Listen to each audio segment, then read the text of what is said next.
our group were finishing things up at the Rock of Bral. They were deciding what to do next, making decisions. They went to visit an individual named Gordimus, who happened to be at the Happy Beholder, an inn and tavern in the Rock of Bral that happened to be proprieted by a beholder named Luigi. With Cecil running distraction, Rayla was able to enhance herself with some spells. You, Rayla, were able to defeat Gordimus in a game of dragon chess. Not only once, but twice.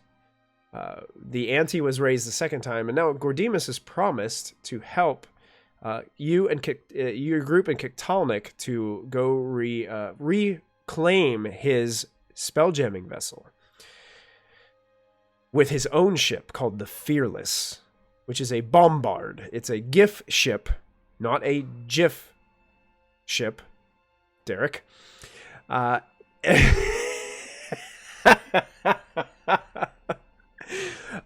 a large cannon on the front of it.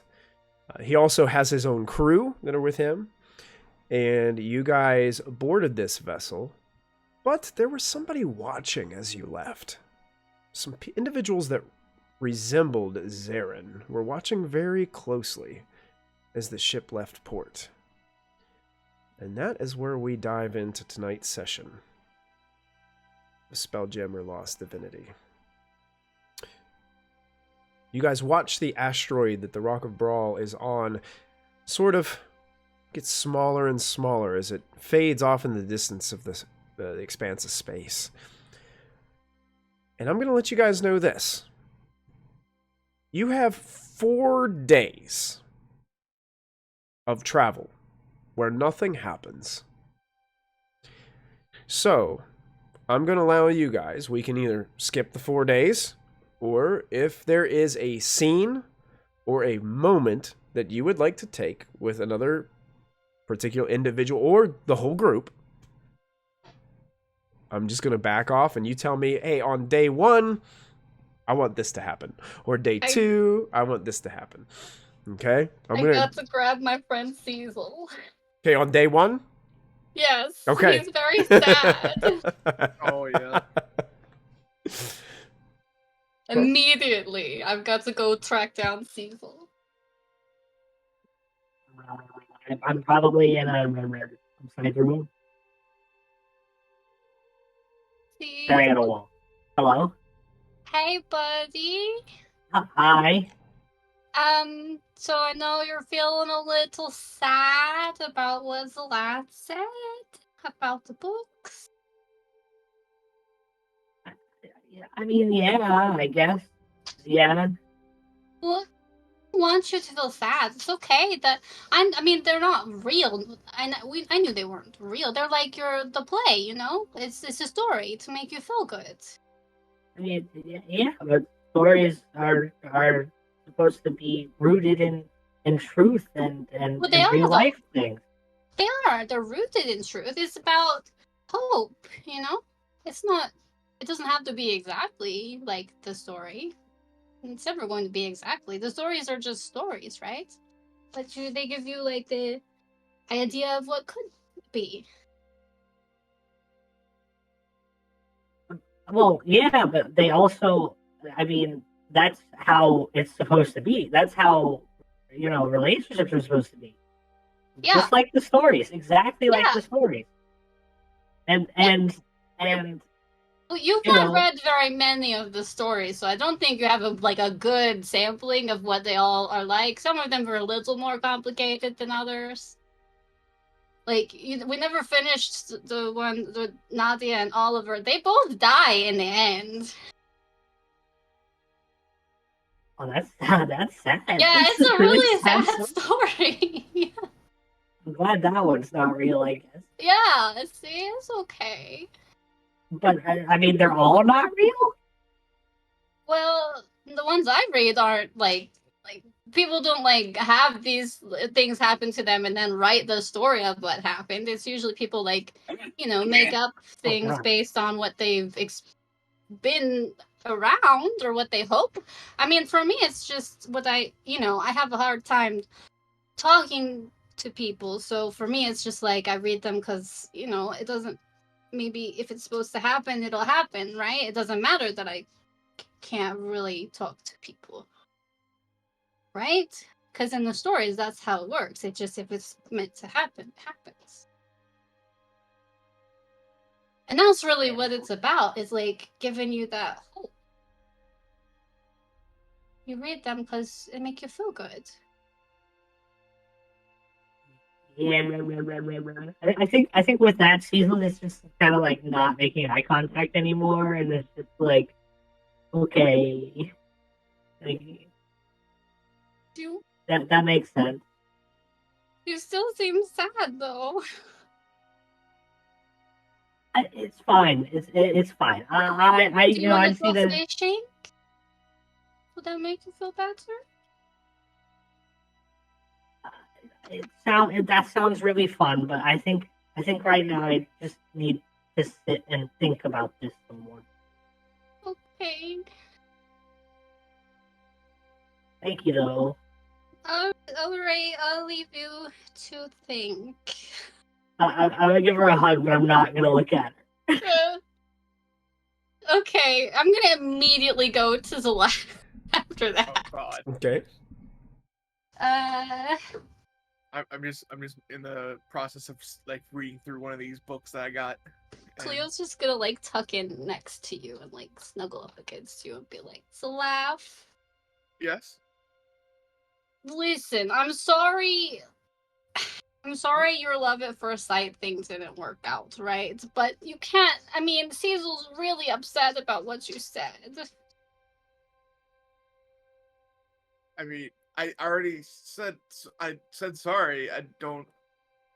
Got to talk to him. I don't know I don't know what happened and what you guys were talking about. I don't know everything, but he's really upset. Okay, sure. I will try. I will try and go talk to him. Okay, but not right now because I don't want you to move yet. Okay, sure. So you stay with. I'm in the middle of a chapter anyway, so we're just gonna. What you're reading? She looks over like, oh, that's okay. It's not. It's not. It's more like technical stuff. I mean, I can explain stuff to you if you want, but I'm still learning myself. It's very interesting though. Maybe not for me. I think I'll read my book. Okay. Yeah. I'm good. Definitely more interested in astrological Yes. Okay, yeah. I'm gonna be honest with you, it's not really astrological theory. I already told Zarin and Rayla, and Cecil knows, so I gotta tell you too. They're romance novels. They're not actually books about space. Oh, I've known for a while. I've seen some of the books. Oh. I just didn't want to say anything until yeah. Okay, you know what? Maybe I'll go. Actually, I think I should go. No, you're fine if you. There's nothing wrong with reading those books. No, I know. I stumbled upon one like it fell out of your bag, and I looked through it. I mean, I'm gonna be honest, it was kind of steamy, and it was. I wasn't expecting that. But, sorry. I mean, no, it's fine. Again, it's everybody that likes their own. They're not all like that. They're not all like that. I mean, they're not all like that. Okay, sure. That's. I mean, if they were, that'd be fine too. You're totally fine for reading those type of books. I know you don't. What?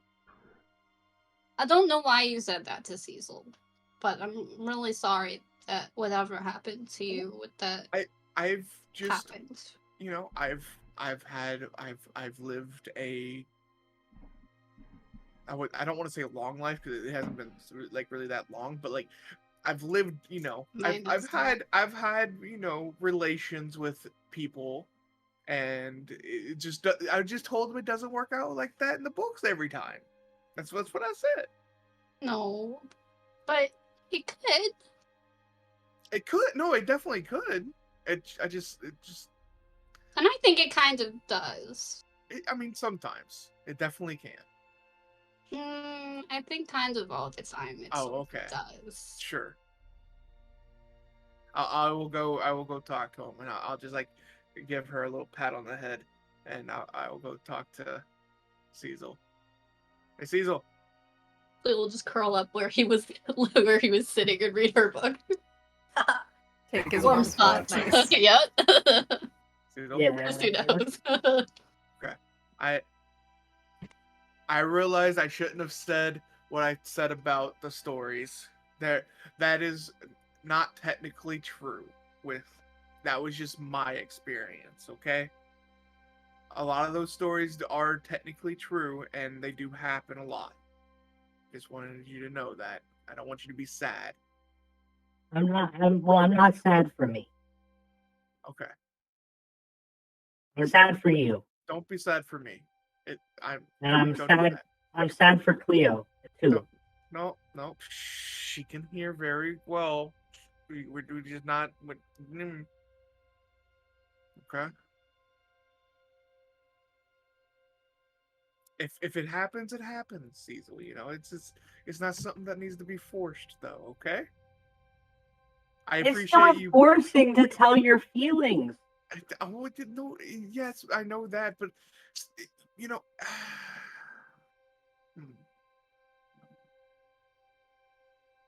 it's just more complicated. Really not. You're making it more complicated than it is. I mean, maybe I am, but you know, it's just. And honestly, if you like Cleo, you should know that she really, really, really likes those like fairy tale stories. And honestly, I know she does. Honestly, you saying that you don't believe they're real probably hurts her a lot too, even though she's not showing it. So. I didn't believe that they were real. I meant that they aren't all like that. But okay. You realize who you were like saying that to. Yes. So, but again, I just wanted to come over and say I'm sorry for doing that, and I don't want you to be sad. Don't be sad because of me. I'm sad for you, and I'm sad for Cleo because you're not going to tell her your feelings, and she's not going to get her storybook ending because of that. So you know, it might happen. Okay, that's just a.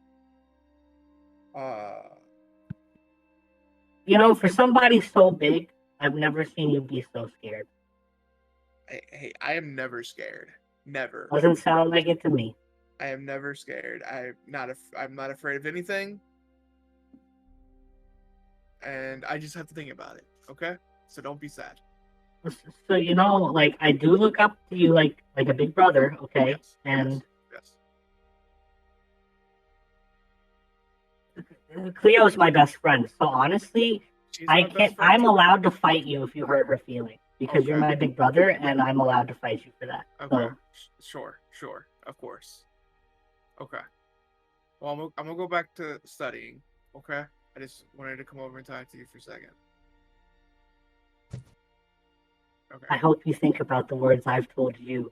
I will. All right. I'm gonna mimic him exactly Bye-bye. because I have the actor's feet. I will, you know. You get back and Cleo's asleep in the warm spot. Well, crap. I grabbed the book that I was reading and I sit next to her. Okay. The book like on her face. I think after that, I would go off and go fishing by myself. Wow.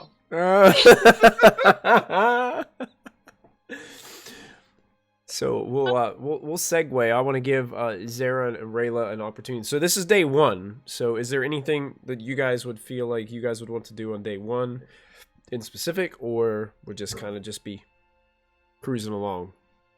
Yeah, Zara's just vibing. Just vibing.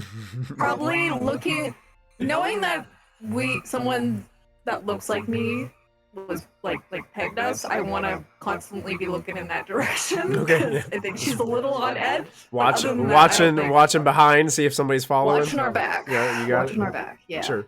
That's my vibe. So if anyone wants to find me, she's probably always like somewhere that's visible to the rest of the party. Okay. Cool. Rayla, I want to give you an opportunity too to chime in if you. Oh yeah, absolutely. Yeah. Oh, there you go. A twin. Sorry, I'm really thirsty. Oh yeah, absolutely. So I don't think Rayla has any like specific conversations that she wants to have. Okay. But you know what? I've got 3 charges in my herbalism kit, Okay. and so I'm making potions. Okay. Nice. Yeah. And because it Yeah. takes me like 24 hours for each, so I'm Okay. making all 3 potions. So are they just going to be regular healing potions? Is that what you can make with your herbalism kit? I think so. Probably. It says proficiency with this kit allows me to add my proficiency bonus to any ability checks I make to identify or apply herbs. Also, proficiency with this kit is required to create antitoxin and any potion of healing. So I think it's just, if it's a 1 day, it's just a regular potion of healing. Okay. Yeah. Because the other ones, it takes like a week or a month or a billion years. Yeah. It's a long time for the other ones. Yeah. I forgot about that. So yeah, I mean, you can spend as many days as you want out of these 4 days, making whatever you got 3. Yeah, you're gonna go ahead and make 3 potions of healing. So perfect. Yeah. Yeah. So Rayla, you guys don't see much of Rayla. She's busy. I'm busy in my room that I've commandeered. Yeah. That like I think the captain might have been like sleeping on the floor in, but like no, but like it's nobody else is sleeping in that room, and it does not have a Yeah, hammock that's in it. accurate. That's accurate. And I'm gonna make 3 potions of healing. Excellent. Honestly, she's probably not sleeping in that room anymore. She's probably sleeping on deck. Oh, and can I also cast some spells into my ring of spell storing? You absolutely can. I'm pretty sure I already put a dissonant whispers in it, so I have 3 more. Question: can other people put spells in that ring and Rayla use them? I believe so. Yes. I think all that's required, any creature can cast into it, like by just touching it. Yeah. If you want, I can put a cure wounds in there if you need it. I can also do that now.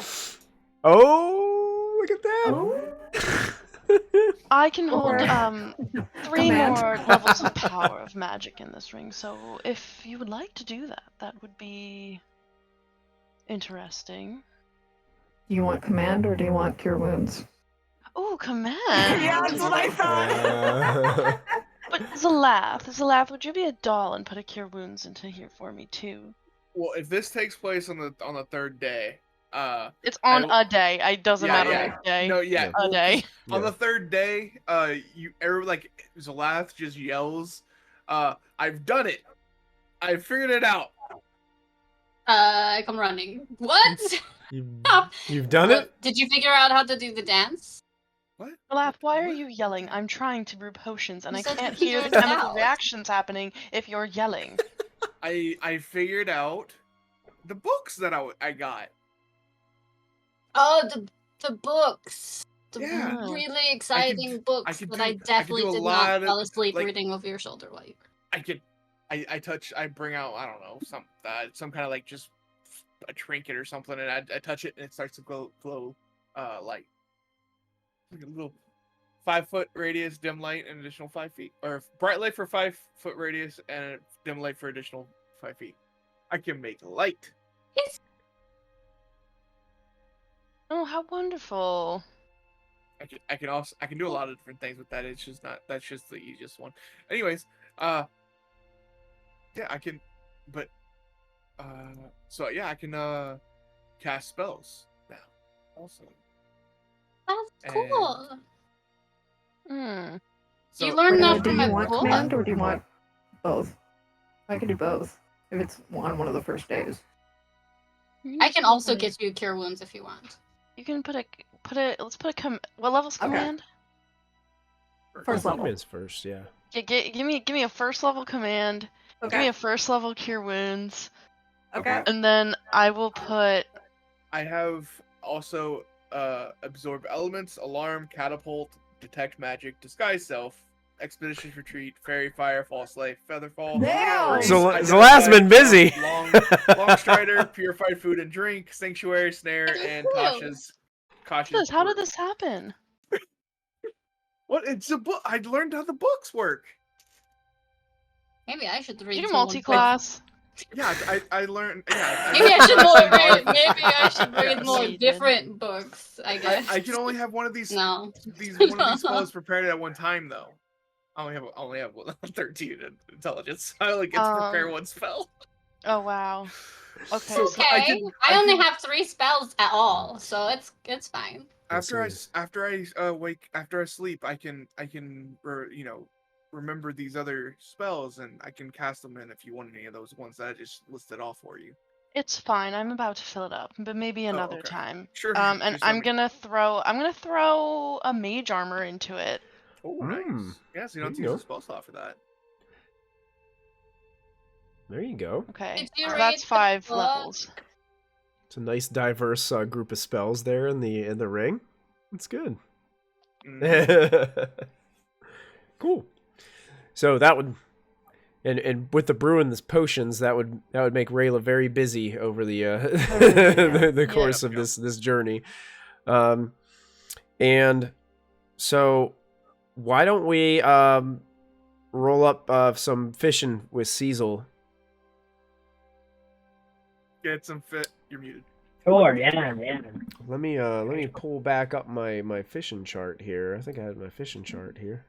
I think you have to make a survival roll, I believe. Okay. Yeah, I think that's it.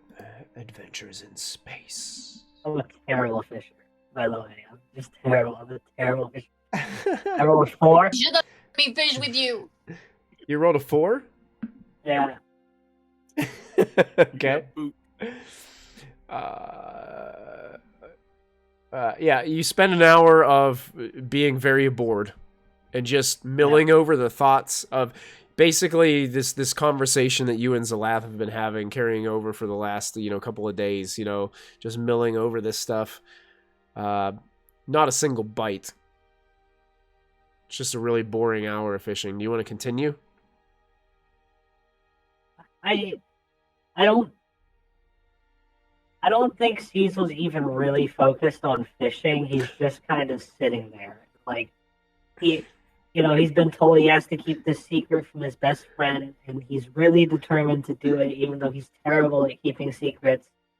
So he's just, really, zoned out and trying to focus on, not doing it. Zarin, you would probably, from where Cecil is located on the ship, you would probably be pretty aware of Cecil's state as he's just kind of lumbering. He kind of just threw the fishing line out across out of the ship, and he's just kind of like, Oh my god. like sitting out there just holding the fishing rod. Nothing seems to be biting, nothing seems to be happening, but it doesn't seem like he cares. Like, he's not reeling it back in and recasting and all this stuff. He's just sitting there, sulking almost. I let the string just keep going as we keep going, Trailing off behind you. Yeah. He's all. Huh? Why are you moping so loudly? I'm not even making any noises. So, You are. I'm not. You're sighing. I'm just breathing. You don't even realize you're doing it. You're Doing- moping very loudly over here. I am just fishing and I'm having a good time. You're having a good time. Yeah. Why aren't you smiling? Isn't that what you do when you're happy?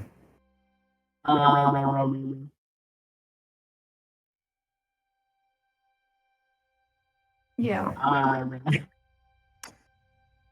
Why are you upset? It's nothing. It's nothing. I can't talk about it. So So it is something, but it's a secret? I didn't say that. There's a lot of things you're not saying that makes you say other things. I think Cecil is high key having an internal panic right now. Actually, while you're having that panic, go ahead and roll me another survival check. Oh no. Another 4. Okay. You're all good. Continue. And, do you have a sunburn, or are you always this hot? Why are you deflecting?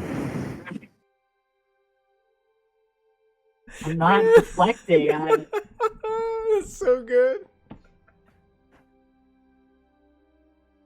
And I don't deflect. I absorb, actually. If something was to run into me, I would just suck it in.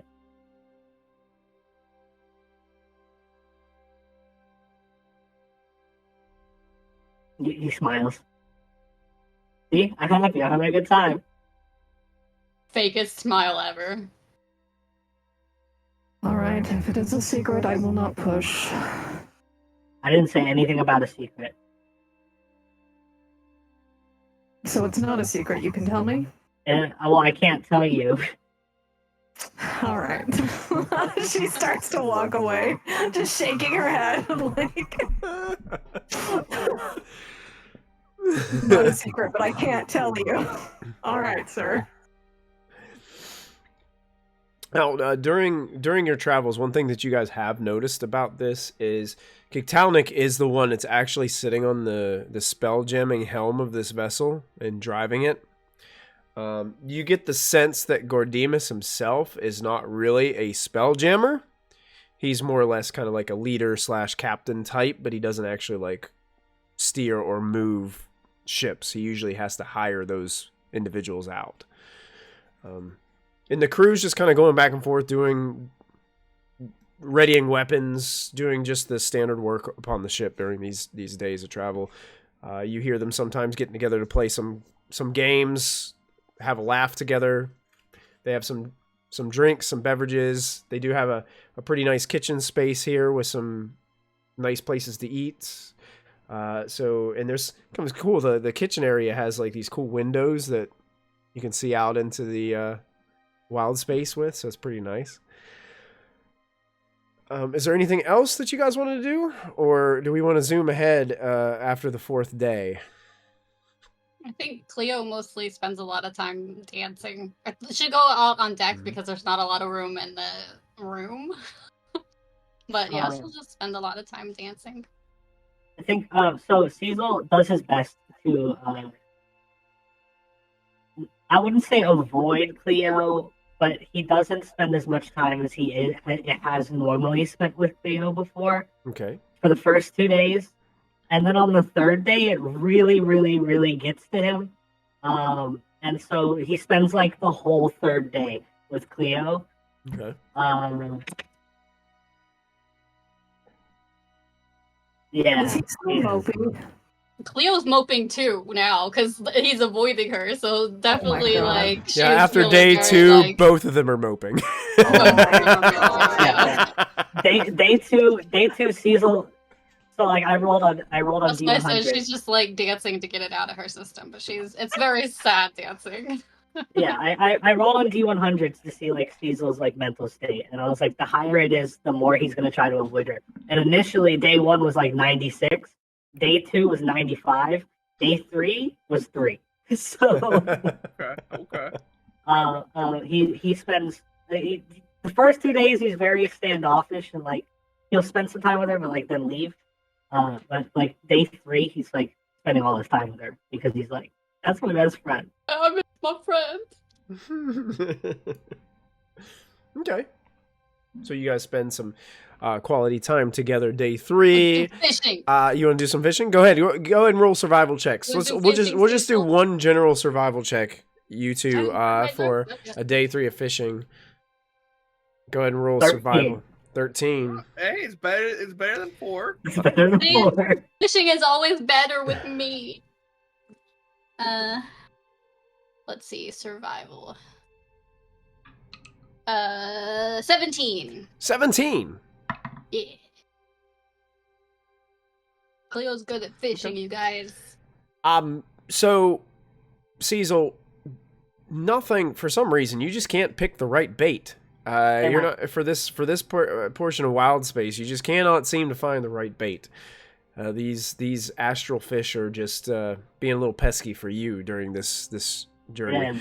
All of a sudden, though, Cleo, you feel a jerk of the rod as you get a bite. It doesn't yank the rod or anything like that. It doesn't feel like it's pulling too viciously, but you do get a bite, and you kind of latch the hook on, and you start to kind of reel it in, and it's reeling in rather easily. Cleo's foolproof method for finding the right bait is that one's the least icky. I'm going to use that one. It seems that the least icky bait has worked this time as you reel in a tiny, what looks to be space guppy. I got the little fish. And it looks like you could fry it up and it could feed one person. Is it cute? It is. That's like an oversized tail, kind of like a betta fish, almost like. Yeah. Cecil, get some water. Wait, does it need water? Does it need space? What do I put a fish in? I don't know. They're just chilling. They're just vibing. They're fine. Get a bowl. We'll put it in a bowl. We got to get or a box or something. We should I'm probably gonna put try to find a bucket. Yeah, a bucket. Oh, yeah, somebody runs. Something to put the fish in. One of the GIF runs up and brings a bucket to you, and Thanks. Take it off the hook and put the fishy in the bucket. Fish. the fish immediately starts kind of like floating out of the bucket. No. Oh, no. Just put our hands over the bucket. We got to find something better. It's gonna get away. Hold on. I take the rope off of my backpack. What are you doing with the rope? And I'll make like a net crisscross thing to put over the bucket to hold the fish in the bucket. Okay. Nice. Okay. Yeah, you kind of like rig this little net over top. Now the fish doesn't seem to be able to hop out or float out of the bucket. Yeah, you got I've got a little fish, little space guppy. What do they eat? I guess the Whatever thing that I bait. picked. Yeah, I was gonna say whatever you put the bait. Whatever bait that was, but maybe I just bugs. don't remember. I just grabbed the thing that didn't look gross to touch. That would probably be bugs. It's probably the bugs. Yeah. Like worms are kind of slimy. Mm. Space squid is really slimy. Mm-hmm. Dead space squid, a living space squid could be pretty cool. I don't know. That's scary. What? A living space squid is scary? They could be huge. That's even better! Like things that are They huge. could be bigger than the ship. What is this, like a giant space squid whale? A squid whale? Yeah! Are those real? Squid whales? Would I run across something like that? Cleo's been in the Astral Sea a really long time. It would probably be more like a squid the size of a whale. So, yeah! I've been there, Yeah. there's been one the size of a whale, really, really big. And you've probably seen from a safe distance, perhaps even a kraken. Yeah. Kraken spaces. It was very, very far away, though. They have been known to travel the lots of plains. monsters, but those so. are too big for me. Scary. That's really scary. Whoa. Good job, It's scary, Captain. it's really cool. Let's go. I mean, the Kraken was pretty scary. Yeah. The squids was not that scary. It seemed kind of, Squids have cool. beaks. Yeah. They can peck you. Well, I mean, anything can be dangerous if it tries hard enough. That's true. You're I really good don't at fishing. Are you sure you never fished before? Never in my life. Yeah, Cleo caught both the fish, hasn't she? Mhm. Yeah, you're really good at fishing. Cecil's supposed to be the fishing expert here. Cleo, check messages. I have a question. for the group. 5. So not really. Are you proficient, or is that Yeah. just your regular? Yeah, that's with proficiency, yeah. Okay. Or okay. wisdom, not high. Oh, okay. Thank you. It's a +3, so, Yeah. I guess you know. I mean, but I don't enjoy it as much as you do. I rather dance or make cookies or. Well, now you have a pet. You have a pet fish. I do. What should we name him? Or her, or it, or them? I've never had the name. Do you know? Before, can you tell their genders? Is it because I know, like with a lot of animals, it's like the prettier they are, that means it's a boy usually, and then if it's like kind of icky looking, it's usually a girl. I have honestly no idea. Honestly, I think fish are like that. People. Yeah, I think males are with more like like. Sure, fish are like that. Yeah, I think fish are people like are that. totally a lot of different. birds people, are like that. Like, it doesn't matter if you're, what gender you are. You can still be very pretty. I mean, I personally, I just eat the fish normally, so I don't know. Well, this one's pretty, so I think it's a boy. Okay. All right, we need to give him a name. I'll think about it. Like, Steve. No. Steve God the fish. damn it, Jamie. Steve the fish. Cleo would just agree, because she has no reason not to agree. And this is on you, and I don't like it. Yes! The power! The laugh comes up on a deck. Oh, you coughed dinner. Mountain! Nice. No! No, it's not food! Oh, like, reaches over the bucket like, no! This is my buddy Steve! Oh, okay. He's my friend! Well, I'm glad you made a Don't friend. eat him! I'm not gonna eat him. Could you imagine the beast, whatever, the ranger that has a beast companion having a fish as their companion? Leo would do it. She would absolutely have like a little Astral Guppy. just floats around her head. I wonder if I could train him to like just stay close to me, and then he could like always float around me. Maybe. Maybe if you use the bait, maybe. Who knows? Here, you can have all my bait. Oh, I'll get you more when we get back to the rock. I'm really not good. Hey, at both of you do me a favor. Make an animal handling check for a second. Oh no. Okay. I don't think I'm good at this. No, it's a 3. It's okay. Run away, Steve. Run away. Leave. Nice. To be fair, you made a Nice. net that it could probably get out of rope, so it probably can't get through. Is that a 6 or a 9? I think that's a 6. So a total of 9. Oh yeah, you could totally train this fish.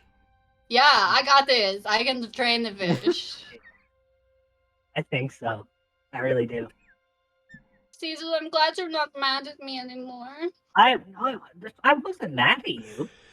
You won't talk to me. Well, I wasn't mad at you. But you wouldn't talk to me. There is a lot of Listen, really I hard know things for me you right guys now. are gonna have to like move on and do other things eventually, but I'm not ready to lose you yet. I don't know what you're talking about. I just had a lot of I had a lot of information to process. About the books? Is it really that upsetting? Yeah. I'm And not inside check Cecil. He's acting weird. and I just Yeah, you know. totally valid. He's completely honest with me. 100%. I rolled a 2, so. yeah. I just had to figure it out, and I'm Okay. not mad at you though. Well, it just mean like you were mad with me, and you and I mean, I love hanging out with Zalaf, but it's different when I hang out with you, and I don't really know Rayla and Zarin that well yet, although they're pretty cool. Maybe you need to talk to them some more. So good at talking to them. The last time I talked to Zarin, I was really embarrassing, and I had to run away. The last time I talked to Zarin, She's kind of scary, but not in a bad way. she was trying to read me a lot, and I was confused. She was reading to you? No, like she was trying to Did she read you my book? Because I know Rayla was going to read it, and then she was going to read it. No, she came over to me because I went fishing by myself, and she came over to me. That would make me really sad. Well, she came over and she was like, why are you moping so loud? And I was like, I'm not even making noise. And then she, like, talked to me. And I gave her a pickup line to try to, because normally she's like, you know, she gets all, like, upset. Like, Josh, why are you here? Or something. And then like, I thought she would go away, and she stayed and kept talking to me. And so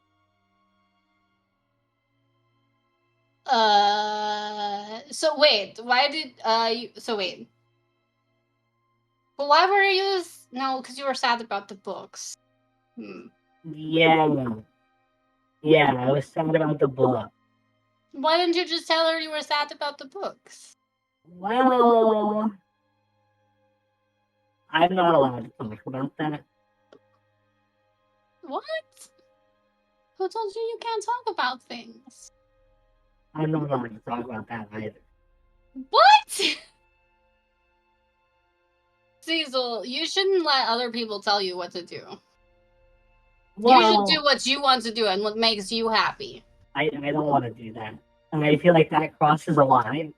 What? That crosses a line. That would be crossing a line. You don't make any sense right now. You would understand in a different world. The more you're talking, the less sense you're making. Yeah. Okay. I'll be back. Okay. I'm gonna go talk to Zarin. Oh wow, here we go. I gotta be honest with you guys, as a game master looking into this story, it reminds me so much of in high school whenever we were like talking about the people that we liked. And it brings Cleo back some definitely nostalgia gives here. off high school energy. Yeah. Totally reminds me of that. Continue. Zarin. Yes. Listen, okay. I'm really bad at talking to people, so I'm just gonna say the things that I need to say, and I'm not going to make it pretty for you, because I'm really bad at that. But, like, Cecil's acting really weird, and I need you to figure out why. Because I'm really worried about him. He was really sad, and he didn't talk to me for like 2 whole days, and now he's fine, but then he's like, oh, there's things that I can't tell you because people aren't letting me tell you about it. And I was like, why are you listening to them? Because you don't have to listen to anybody you don't want to listen to. And he's like, well, but I have to, and I want to, but I think everything he said sounded more weird. Yeah, I noticed that. He was, And he was, I know he was upset about the whole book thing, but now he's being weird on top of that. Like, he seems to be over the books, and now he's, like, just being weird. I feel like I'm missing some context to the situation. Me too! Sorry, I don't usually yell. No, I think you're he's my best friend. I mean, Zalath is my best friend too, but it's a little different with Zalath because, we just kind of, have a different relationship. And so it's just, when Cecil's acting weird like this, it's very upsetting. I mean, Cecil's always weird, but he was like... No, but not like... abnormally weird, yeah. Yeah, he's a different kind of weird. Like, the weird I'm used to is, like, he gets me to do fun things with him, and now it's the weird where he doesn't want to do fun things with me, and I don't like it.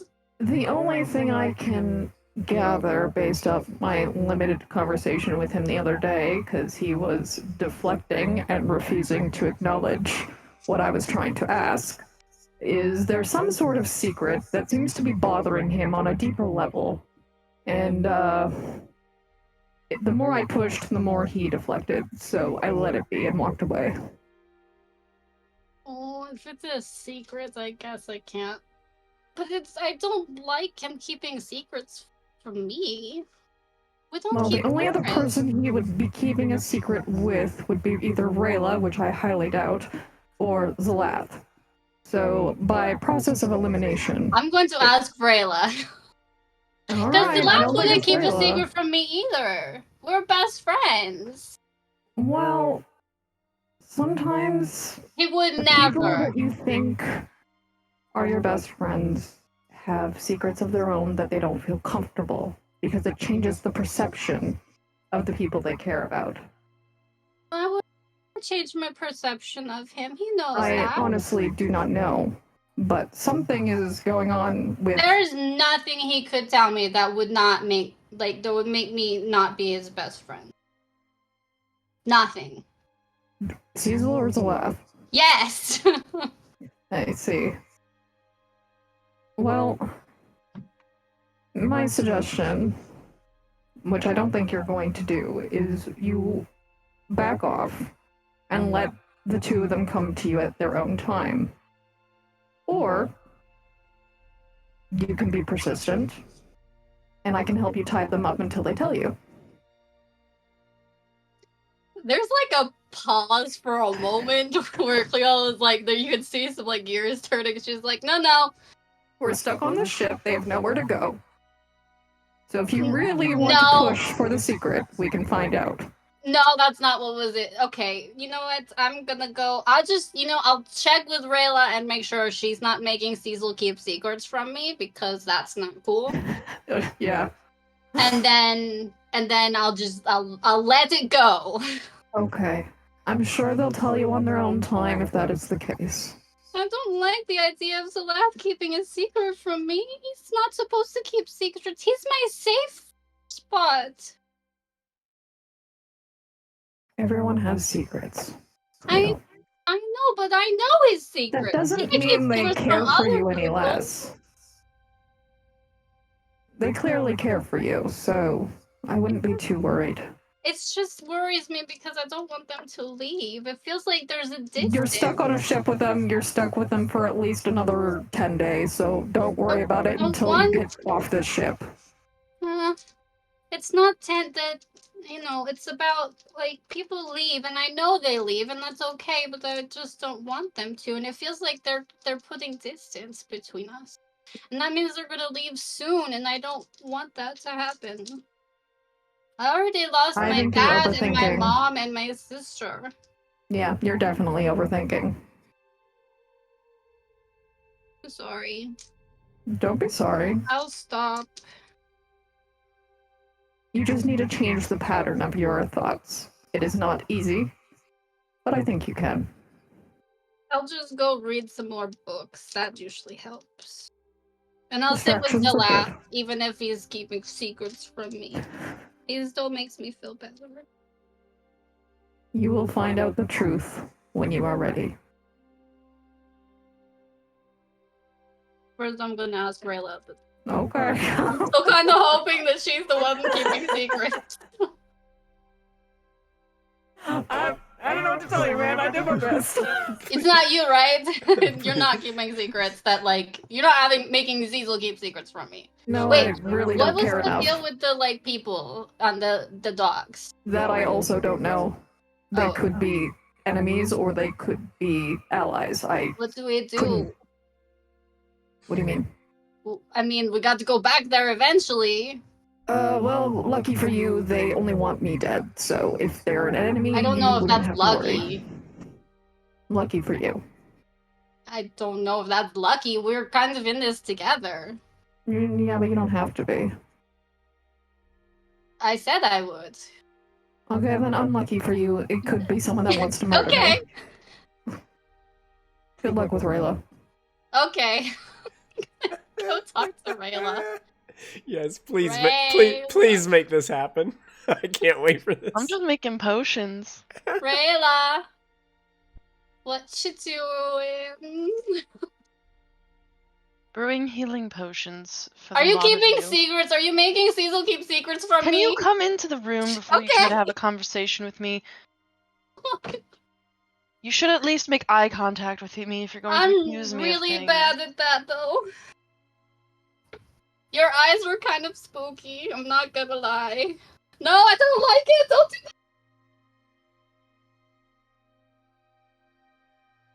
that! Are you making Cecil keep secrets from me? Now, why would you ask me that? Please say yes!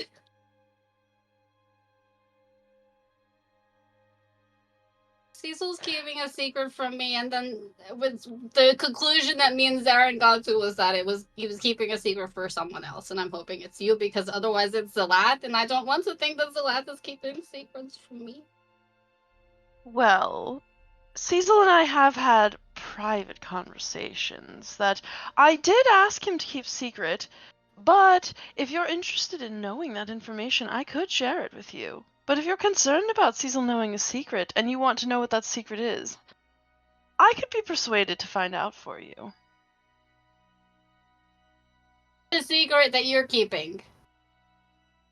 Oh, well, when I realized that Cecil was so interested in literature and reading, I decided to share some special notes Oh, weird with paper. him. What do you mean? This one. Oh, he gave it to you. Well, he dropped it and I picked it up. I see. Oh, Cecil, you've made a bad choice. I'll take that back. Okay. Unless you're interested in reading it. I like reading things. Is it spicy? In a sense, yes. Are you able to read deep speech? No. Ooh, you might Those have a bit books of a were hard kind of time. boring at the library, I'm going to be honest. I looked at a lot of language books, and the deep speech ones were not very... They were kind of weird, and I just gave up after a while. They're perhaps not like some of the books that you picked out for me. Mm-hmm. I find them... Did you read the book? Yes, I am reading the book right now. It's Oh. quite interesting. Yeah. I do quite like where the story is going, although I think it would be better if the two of them, instead of running from their enemies, would simply invade their minds and force them to become their thralls and do their bidding. I think they would find that they would be much more successful if they would just fight back It's instead really invasive and kind of morally wrong, actually. It's only morally wrong if you're on the same level as the people that you're doing it to, but when you're superior, it doesn't True. really matter. I don't think that's true. I think it's kind of bad no matter what. Is it bad to step on an ant? Yeah, if you don't have any reason to. But if you're just walking and there happens to be an ant where your foot falls and you don't see it... But people aren't ants. Oh, some of them are. They're not, though. Some people operate on a different level from others. Where This is a really weird conversation. people may... I digress. If you're interested in knowing the contents of these notes, I would be happy to share them with you. You don't have to read deep speech to understand them, but it does require that you open your mind to them and are willing to give your undivided attention to what is on the page. But if you already know about this, then this must not be the secret that Cecil is keeping. I can find out what it is, though. No, don't do that. It's fine. We're going to leave it alone. That's the plan. That's your plan. Please don't hurt Cecil. He's my best friend and I love him. I won't hurt Cecil. I love him as a friend. I feel like I should make sure that's very clear. Because I read a lot of the books and that's not like that. It can be whatever you want it to be. I won't hurt Cecil for this secret. However, Cecil has betrayed my trust, as you have so he didn't do it on shown me, purpose. so I may have to hurt him for that. No, don't hurt. If you hurt him, I will have to kill you. Oh, I won't kill him. I'm just going to punish him. Right. If you hurt him in any way, I will have to kill you. I think Cecil might be... I am going to have to hurt him for betraying my trust. It may not be physically, but he will have to suffer for If you hurt him emotionally, I will still have to kill you. He is my best friend, and I will murder for him. You can try. Okay. That's fine. Yeah. I simply must. That is, he promised that he would keep this secret from me, and he betrayed that trust. Do it on purpose. But he still did it regardless. Which means he was careless and he didn't care enough to protect and safeguard this information. He cares about everything a lot, actually. Well, clearly not if he dropped this on the ground and left it for you to find. Well, he dropped it right in front of me. He didn't leave it. Then he certainly doesn't care about everything a lot.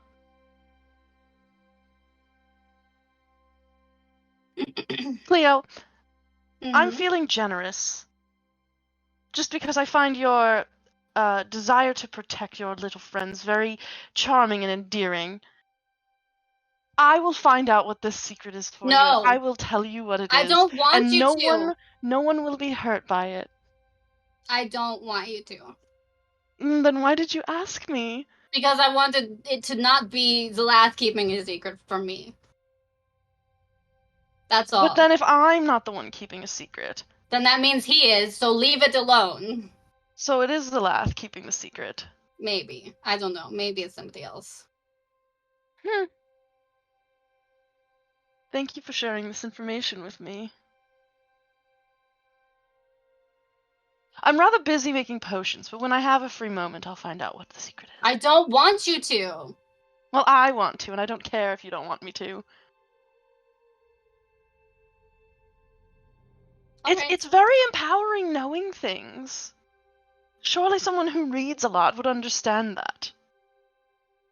It's the more also information really you have, to pry into other people's business. Well, you made it my business by telling me that there was a secret. Not. Yes, you did. I know about it now. No, it's fine. Go ahead and try. She's just gonna leave. I go back to making my potions.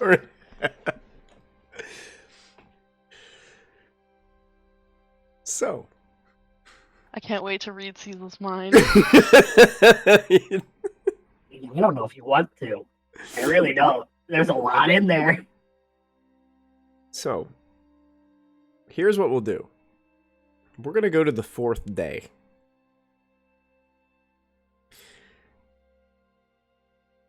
One thing that you guys notice is coming in on the 4th day is, Zarin, you're probably the first to realize this, is the ship that you're on, the Fearless, the Bombard. It's very slow, but space travel, it's hard to tell, like, time-wise, like, 'cause you just kind of see stars, like, zinging by. You're heading through, and all of a sudden you see this kind of misty veil start to appear. And it starts to kind of creep over the ship, kind of like a low fog. And you realize that you're drifting now into the Astral Sea. So you're leaving wild space.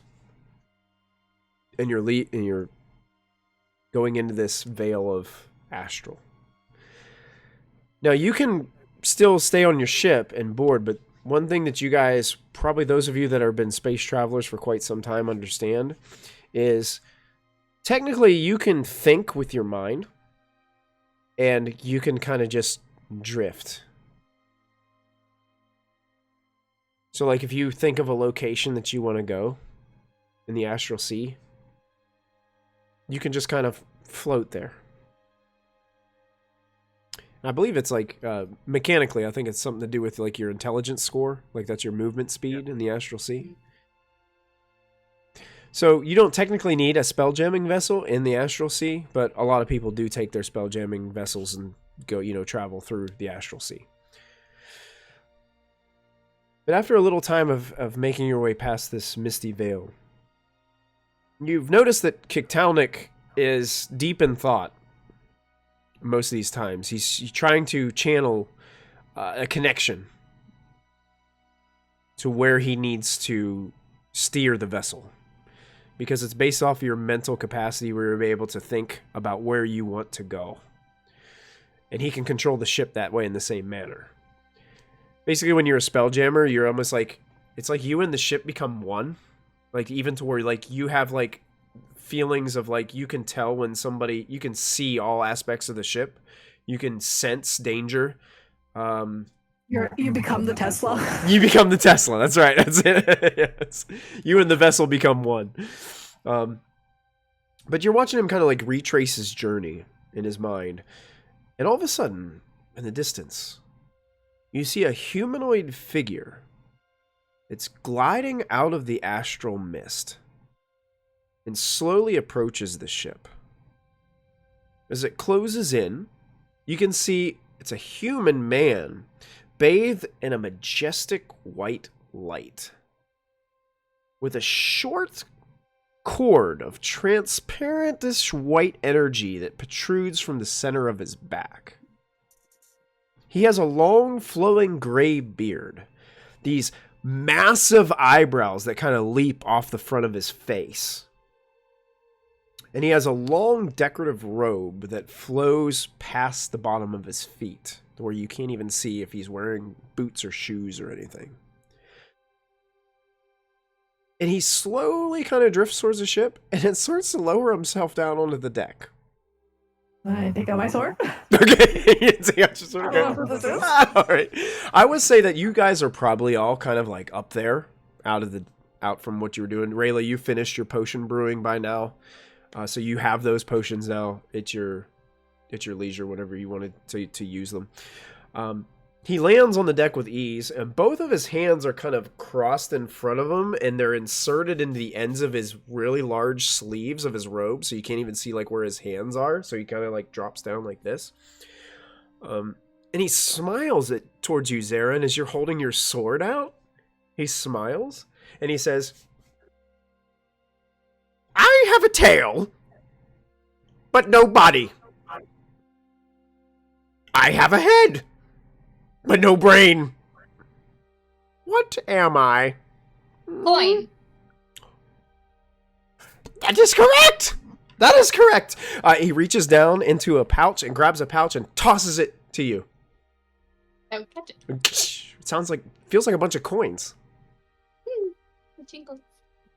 You now have a pouch of 50 gold pieces, Cleo. Oh, nice. Then he looks towards all of you again. He's looking around the deck and he says, "What is running around a great city, yet never moving?"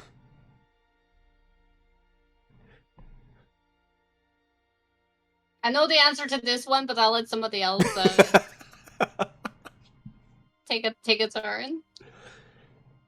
At least I think I know the answer. There could be actually a couple of answers, really. Can you say what it was again? The beginning cut off. Yep. So he said, "What is running around a great city, yet never moving?" A wall. Did you say that, Rayla? No. He looks at you and says, "That is correct! A wall!" I was gonna say a moat, so. And he all of a sudden a like, river is kind of like maybe I a was river. thinking like probably. port. I don't know. so The all wall of a, is definitely he like the first reaches into like a pouch off the side, and he produces this this small wooden chest, and he kind of it's like weird. It's like he's not like he's walking, but he's like more like drifting towards you, Rayla, and he hands you the wooden chest. It's not locked. It rattles a little bit. It sounds like glass inside. Oh no. I open it. Open it up. There are 5 potions of healing inside that Oh, case. Oh my god. nice. Then he looks at you all again. He says, "My rivers are dry. My forests have no trees. My towns are flat. And my roads cannot be walked on. What am I?" A map. Map? Looks at both Zalaf and Rayla. "Indeed, I am. You're going the wrong way. I believe the What's direction... your name? My name? Yeah, you said I am. You're going the wrong way.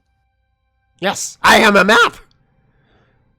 You're a map. I thought you said your name was You're going the wrong way, which would be a very interesting name. It would. Maybe I'll change it to that. Maybe I'll change Steve's name. Oh, Why? What's wrong with Steve? It's a good name. Steve's a great name. to the we're going the wrong way bit. What do you mean by that, you spectral man? I believe the direction you wish to travel is that way. And what direction, pray tell, do we wish to travel? That way! But why? You're looking for a ship, aren't you? Mhm. Your direction is that way. May luck continue to shine brightly upon you on your adventure. The strange figure then just smiles at all of you and starts to float up off of the deck. And just goodbye! And he drifts off into the Astral Sea. What just happened? But the map came and told us the directions. Have I ever heard of anything like this or seen anything like this in my travels of being growing up? What the hell was this? Yes. Make you guys can make what skills would your character like try to delve into? I'll give you guys an option to look at your skill list and see if you can make an argument for what your character would try to. Base probably would be just like an intelligence check, but if you I mean, history is the only thing I can think of. History works. If I can recall any information. Yeah. Right? Oh man. Nope. Survival would be efficient. Yeah. Could I do religion? You can try religion. Gods of luck and stuff like that. Yeah, like, you can use religion. God. I rolled a 2, so 3. I also rolled a 2, so 5. That's really strange to you guys. Yeah. It's really weird. Leo spent a lot of time in the Astral Sea, so she's like, sometimes things just happen like this, you know? I got a 21 for religion. Religion. But I have no idea. Rayla doesn't travel. This isn't something that gods normally do. It's really strange. Definitely not a god. So you don't think it had anything to do with religion, per se, Rayla? Yeah. You would recognize with the 21. I would say you would tell that there's some sort of spell that was involved in making this happen. Well, whoever that was, he was apparently able to command magic of some kind, because whatever brought him here was definitely spell-based. Probably not a god. Almost certainly not a god. Do we think he was telling the truth? Should we tell Hey, Kick to go that way? I Well, trust him. Aren't He there a gave lot us of money. My money. Aren't there a lot of ships? Yes, we are looking for a ship, but it's a specific ship. How do we know that this person wasn't just pointing us towards the nearest ship and not our destination ship? You guys all kind of hear in your minds. Kiktal'nik starts to speak, and he's like, I must have been thinking of the wrong. I've been thinking of the derelict nautiloid. Perhaps maybe if I brought us back to there, then I would find my vessel. But maybe I need to refocus on my vessel itself. Maybe that's the problem here. Yeah, let's do that, because he said it was that way. Yeah. So Kiktal'nik goes back to the spelljamming bridge area of the ship, and you do notice that the ship does start to veer off into a different direction in the Astral Sea once he gets kind of reacclimated to the spelljamming helm. And you guys start heading in a different direction as Kiktal'nik started. So is it in the direction that this person pointed out? It was exactly in the same direction where he was pointing. And I think that's a perfect time for us to take our break for the evening. So we're gonna Already go there. That's crazy. So we're gonna take a break here, about a 5 to 10 minute break to get some drinks and take a quick stretch. So make sure you guys stick around to see the exciting second half of this episode. We just spent an hour and 40 minutes on 4 days of downtime travel. So that's pretty fun. I liked it. Yeah. It was awesome. Great RP, guys. we're going to continue on here. Yep, definitely, Eric. We're going to go hydrate, get ourselves ready to go for the second half, and see where the adventure takes us there. So stick around with us, and we will be back very soon.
And welcome back, everybody, to our second half of Spelljammer Lost Divinity.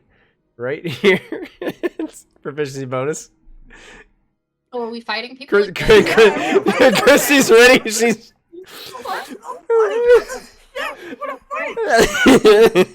We're gonna fight each other in a minute. Yeah, it's Oh, God. yeah. That might be what happens before anything else. Well, as you guys are drifting through the Astral Sea, you guys notice that the ship does start to slow down. And you guys have been used to traveling on these vessels, know that when a spelljamming vessel is getting within range of something else, it kind of automatically pings the spelljammer, and it starts to kind of slow down kind of on its own to either investigate what it's getting near, kind of like when you're approaching another system or planet or something else that might be out there. And you can, in fact, see in the distance of the Astral Sea that there is a spelljamming vessel adrift ahead of you. You guys got a little bit of time upon your approach. The spelljamming vessel that you see doesn't appear to be in motion. Just kind of sitting there, floating in the Astral Sea. Nick, is that your ship? Kiktal'nik emerges from down below as he's coming back up onto the deck. You guys can hear in your minds, it looks like it from here.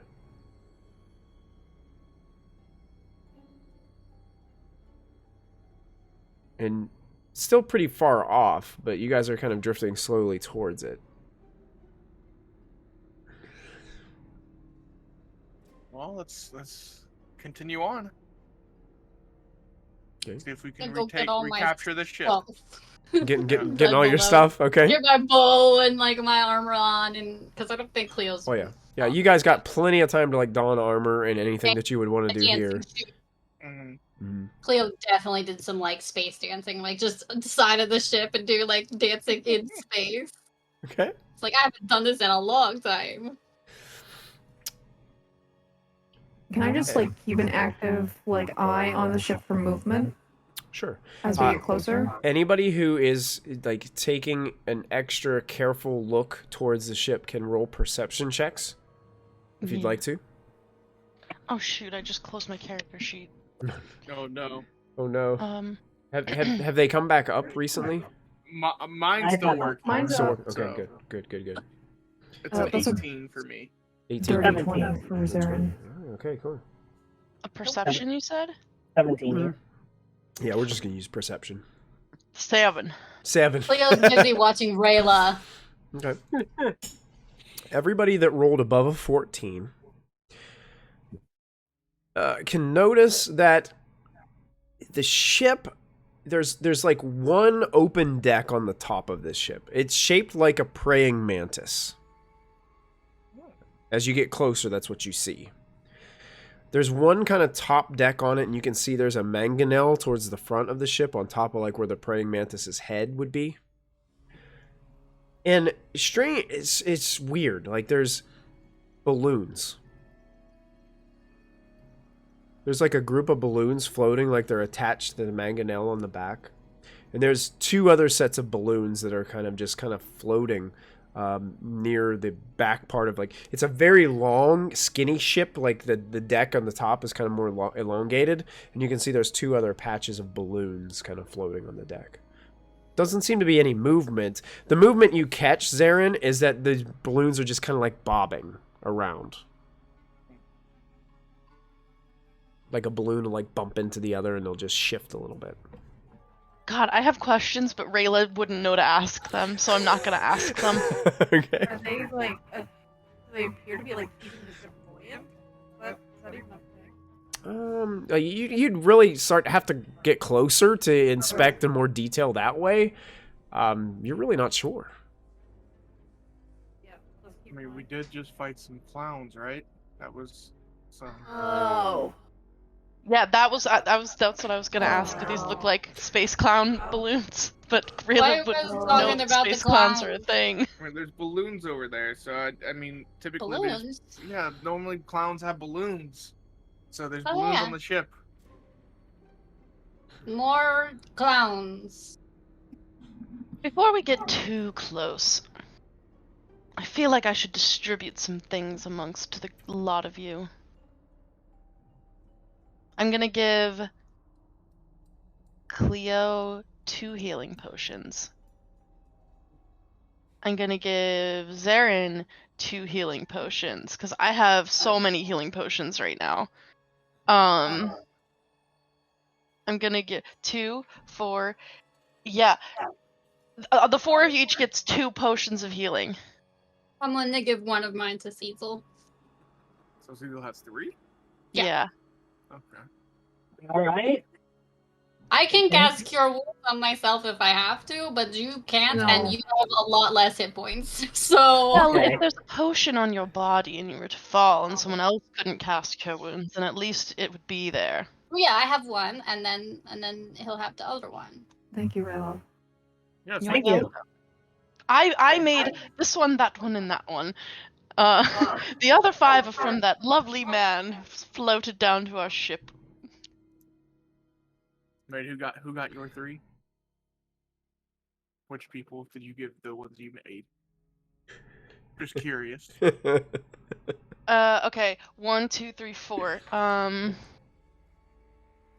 Zarin got 1. Cecil got 1. Zarin got the second one. Makes Zarin sense. got- Yeah, makes sense. Okay. All the dice tell the story, don't they? Yeah.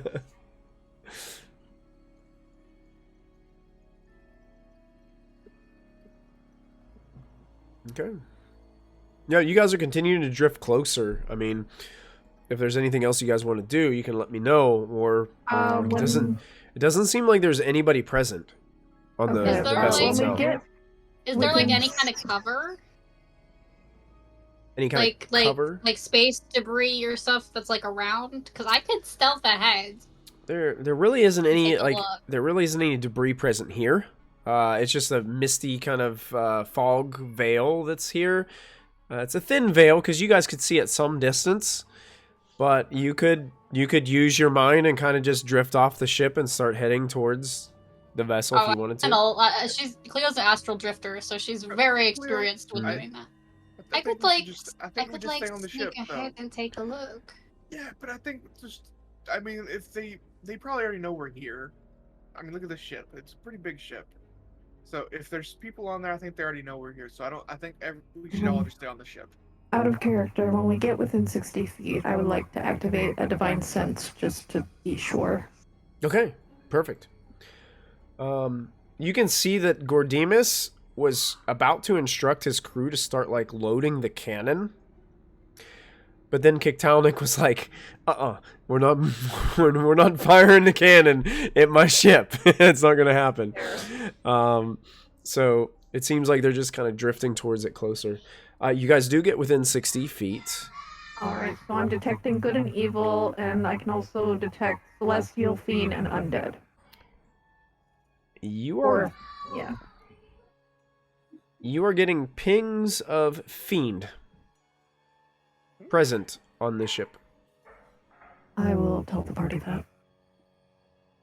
All right. Can I... So then maybe not clown orcs.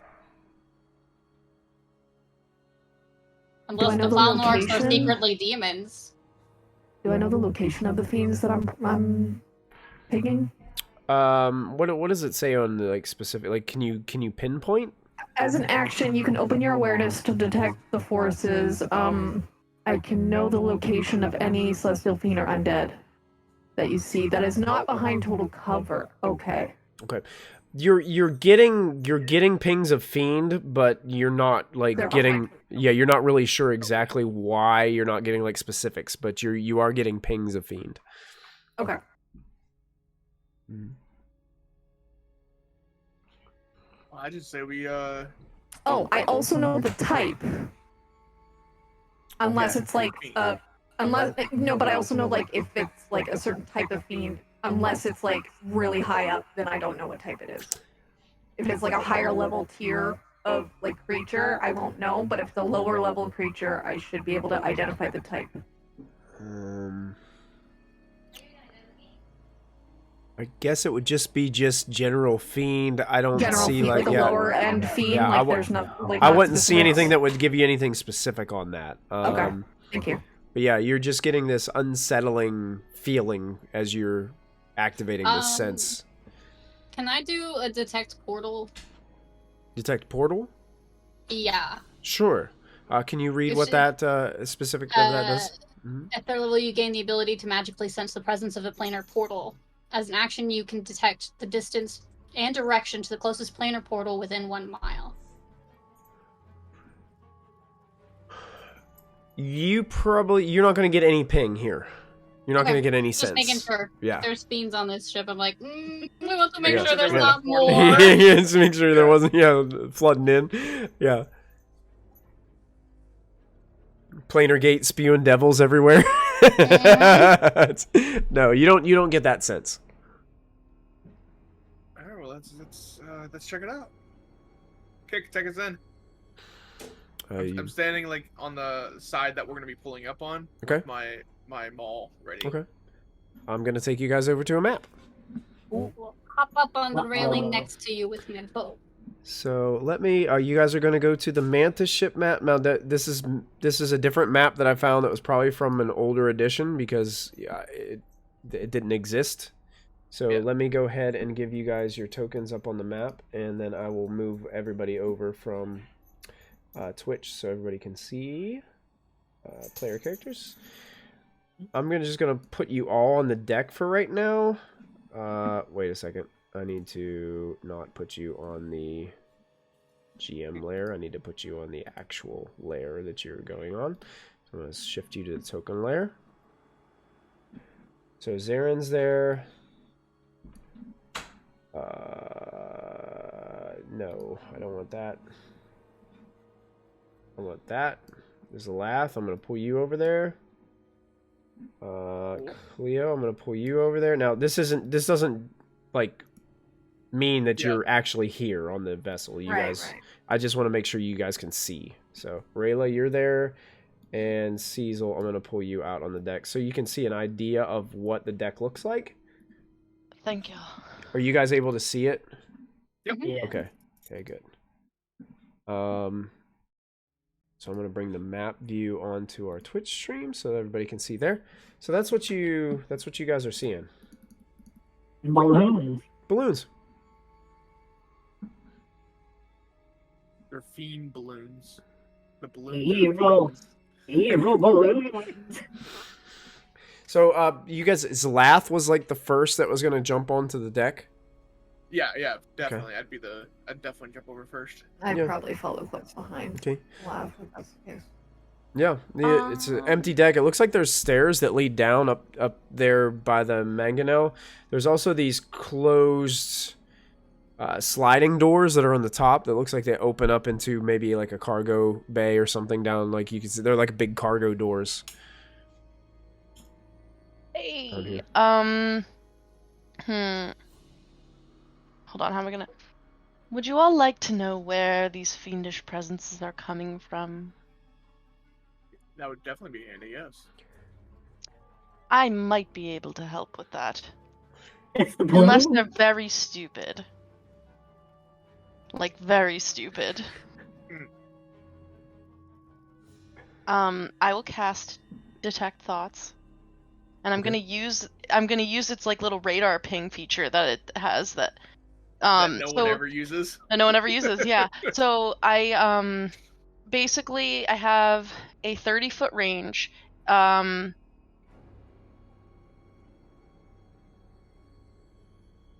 can search for thoughts within 30 feet of me. It can penetrate barriers, but 2 feet of rock, 2 inches of any metal other than lead, or a thin sheet of lead blocks me.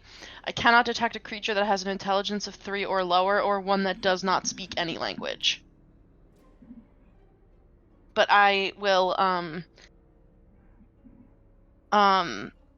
like a bunch of like little creepy octopus eyes will open in Rayla's hair, and she mutters something in deep speech and reaches her mind out in like dozens of invisible like tentacles, like the Diclonius from Elfenlied.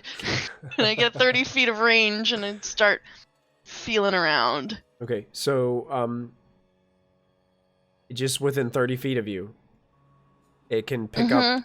What exactly do you pick up? Do you pick up the thoughts of those? So it says, once you detect the presence of a creature in this way, you can read its thoughts for the rest of the duration as described above, even if you can't see it, but it must still be within range. Okay. You sense 2 creatures.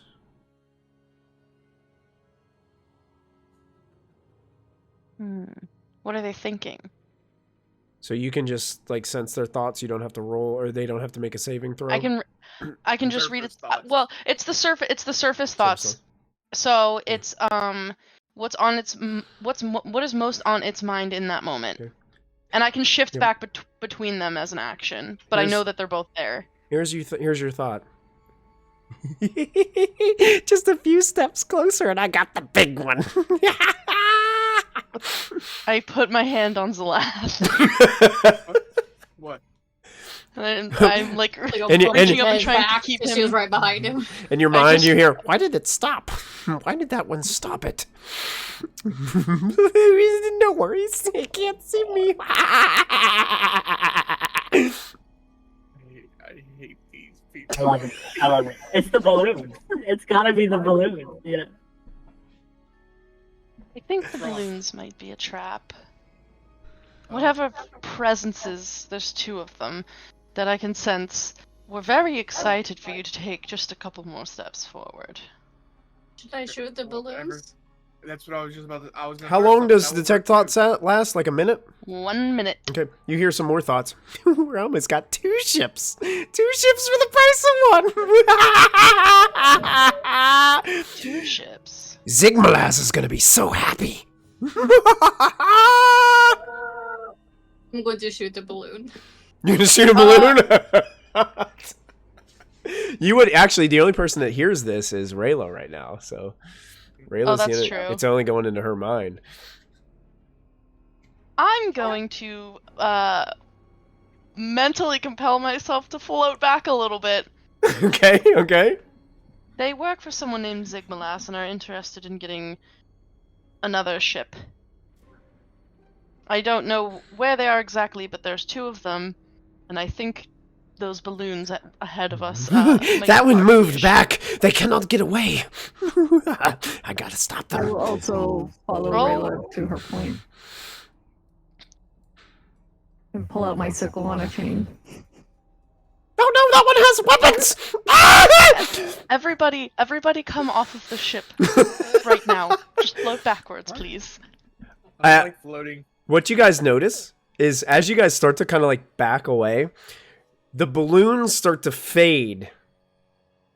And all of a sudden, almost seemingly like they're jumping out of a pile of balloons, you see these 2 creatures that sort of change and morph out of these balloons into something else. And I'm going to show you what you see.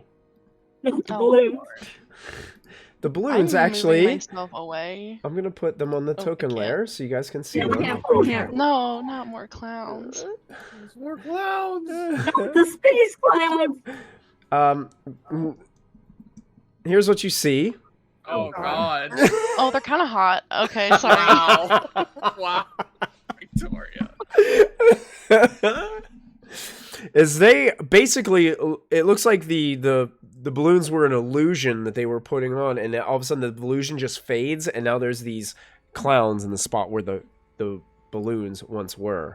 So the balloons disappear, and I need everybody to go ahead and roll initiative for me, please, as it looks like they are very hostile towards you. Hey, Michael, can you move me however far away I could have gotten? Because I'm stuck within the bounds of this Yeah, I'm just not ship. sure. I'm not sure you'll be able to see through the deck. Are you able to see through the deck? I'd probably not. Oh, no, I can still see. You can see? Okay.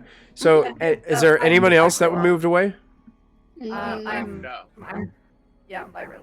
You're by I think Rayla? Cleo's Okay. popped up on the railing, but I think that's it. So I gotta get a little height and get like around Zalath because she was behind him. So Cecil, were you like, back? I don't think I ever crossed.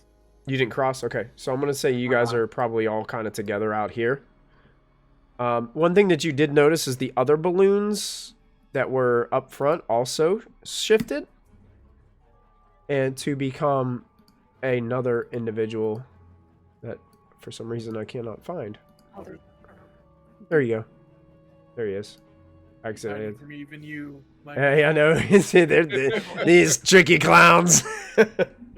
So go ahead and you guys can roll initiative. I'm going to change some music and get the initiative order ready. Yeah. As they don't look very happy that you're here.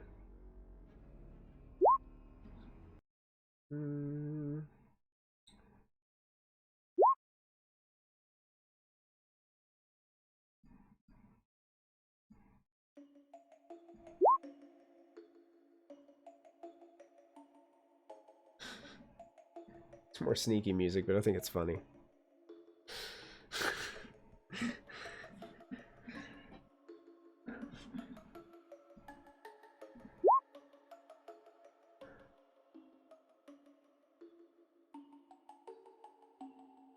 Okay.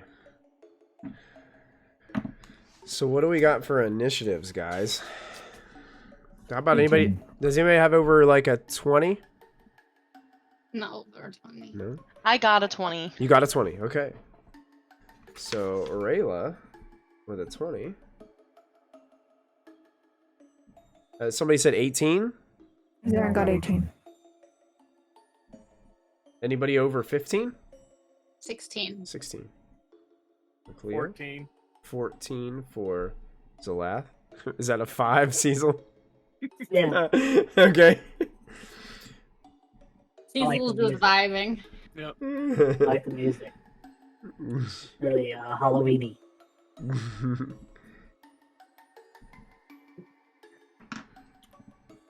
Okay. So basically what is going to happen on this current encounter is Kiktal'nik is going to basically kind of keep the ship stable. The other gift that are aboard the ship aren't really going to kind of engage, and there really isn't anything other than like one ballista that they can fire. So it probably would take them they would probably take them a couple rounds to even like get to it, to get it going from where they are located. So first to go is Rayla. Okay. All right. Yeah, of course. You know, I'm gonna.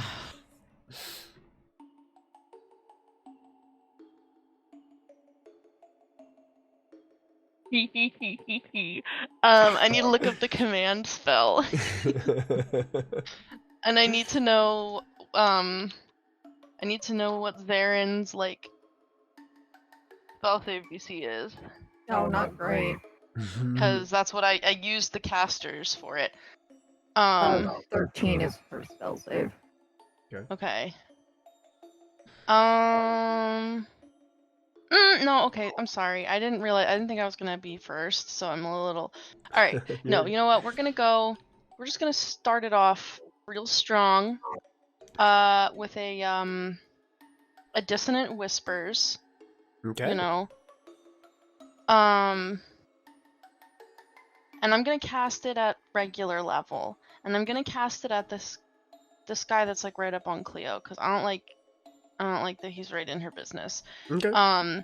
So he needs to make a wisdom saving throw, spell save DC 14. Wisdom 14. Okay. That fails. Okay. 1. Sit 4. Wow, that was a horrible damage roll. Terrible, absolute butt. Oh no. He takes 6 points of psychic damage and immediately has to use his reaction to run as far as his speed allows away from me. Away from you. Okay. Yes. Speed. My bitch.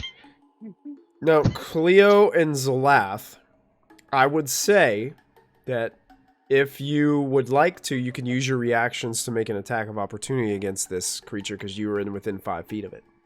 Yes. All right, go ahead. I don't think I will. Don't what? Okay. Yep. It runs way back here next to this other fella. She's using her short swords because he's like right there. Okay. The bow would have disadvantage. So. Absolutely. That's 17 to hit. 17 does hit. You can go ahead and roll damage on that. 10 damage. 10 damage. Nice. So you take a slash at this guy. You hear him yelp in pain as he's running in fear towards the front of the vessel. Some of the blood kind of leaks upon the deck as he's taken off. Laughing all the way as he goes. Yikes. And you know, for my bonus action, I'm just gonna establish a telepathic speech connection with the captain. Just in case she goes running off chasing after somebody and like goes into the bowels of the ship, I at least like have her in my thoughts and prayers. Very good. So yeah, and that's my that's my turn. You know what? You gonna move or stay put? Yeah, I'm gonna move over here so that I'm further away from the clowns. Yeah, just kind of imagine that your ship is like parked directly next to it, like side by side. Yeah. Yeah, perfect. All right. That brings us to second in the initiative is Zarin. All right. Bonus action, Hunter's Mark this guy. Oh, okay. You got it. Hunter's Mark. I'll get up on him. I'm just gonna put a red on that. All right, so you're jumping on the deck? Yeah. All right, you got it.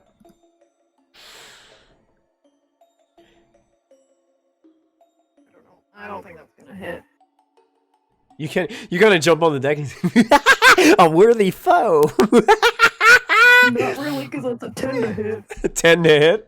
Oh, that misses. Yeah. He dodges your attack. Like, you go with your sword to, like, drive down on him. He goes, whoosh, it whiffs and hits the deck. Cool. Nice try! I just bare my fangs at him in anger. All right. Anything else, Aaron? That's it? No? All right. That brings us to Cleo. I'll look up at Zolat. Which one do you want? I will point to this one. Okay. Cleo's going to activate her Radiant Soul. And as a bonus action, I'll Planar Warrior this guy. Okay, so these majestic glittering wings kind of pop out from your back. Is that what this is? Yes. All right. Yep, my full magical girl transformation. Nice. Yes. The magical girl transformation happens. No, I can't get there. I'm in the space right here. Oh, you want to be right here, right? Yeah, right next to the stairs. You got it. Got it. Mm-hmm. On the railing, like balancing. Sure. I can fly, so. And I have the Astral Sea nonsense, so I'm not going to fall. So yes, I want to balance on the rail. Perfect. And that is my turn. Okay, so it takes your action to activate that, right? Is that what it? Yep. No, it does. Okay. Unfortunately, yes. And Zalath, that brings us to you.